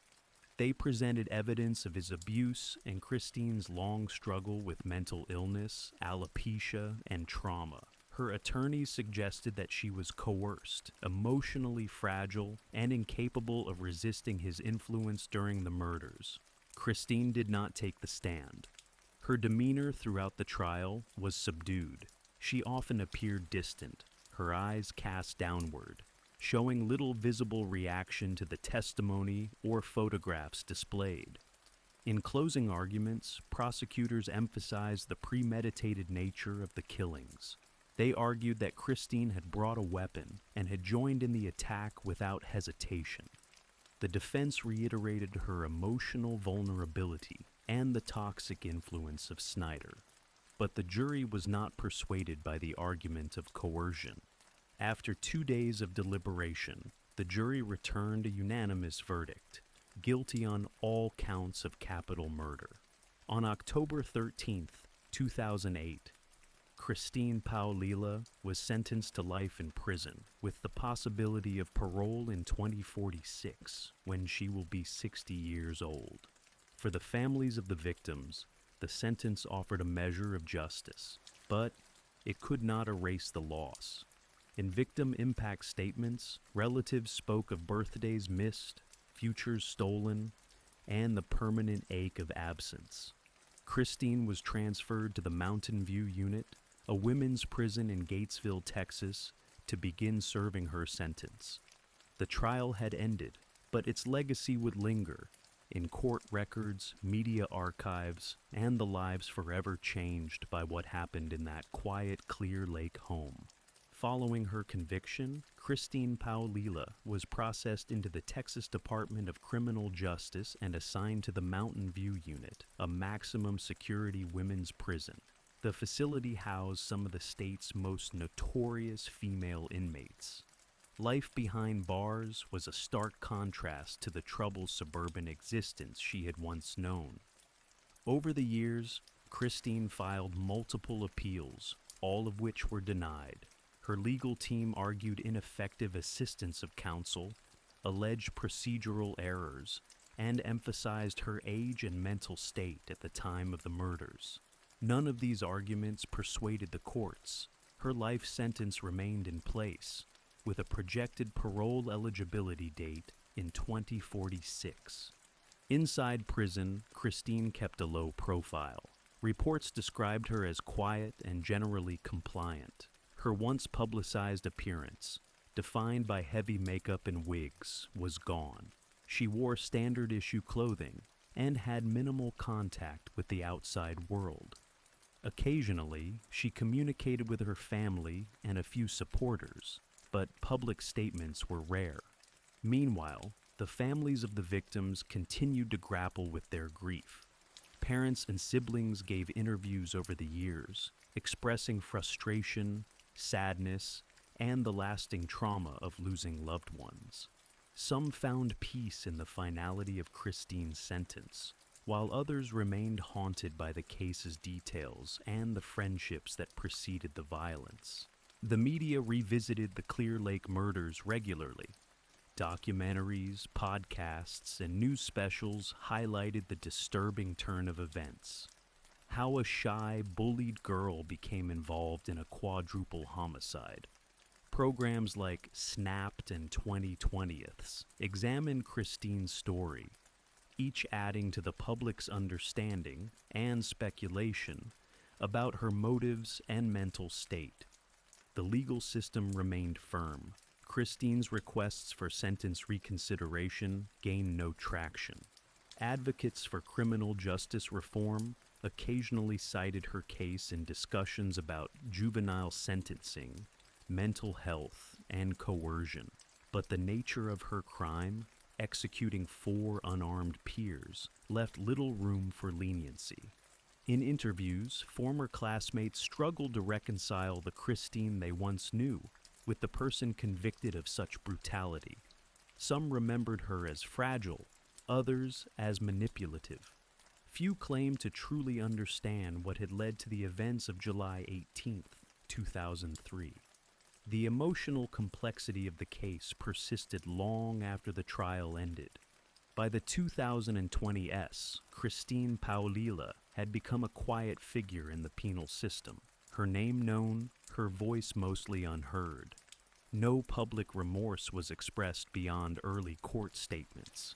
Her time in prison passed largely without incident or attention. The murders remained one of the most chilling crimes in Clear Lake's history, marked by broken trust, sudden violence, and the unsettling image of a friend turned killer. More than 2 decades after the Clear Lake murders, the case continues to resonate. The crime shocked the quiet Houston suburb, not only for its brutality, but for the betrayal at its core. A friend murdering those who once helped her. The public struggled to understand how a teen once seen as vulnerable could become central to such violence. The story of Christine Paolilla has become a cautionary tale. Mental health experts, criminologists, and educators have cited the case in discussions about adolescent trauma, peer influence, and the consequences of untreated emotional instability. Her transformation from an outcast to a popular student, then to a convicted murderer, offers a disturbing portrait of hidden turmoil.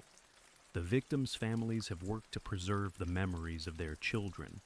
Rachel Coloraudis was remembered for her kindness and love of art. Tiffany Rowell was outgoing and protective. Marcus Priscilla and Matthew Sanchez were known for their energy and loyalty. Their names appear in scholarship funds, memorials, and local initiatives aimed at preventing youth violence. In media, the case has remained a fixture.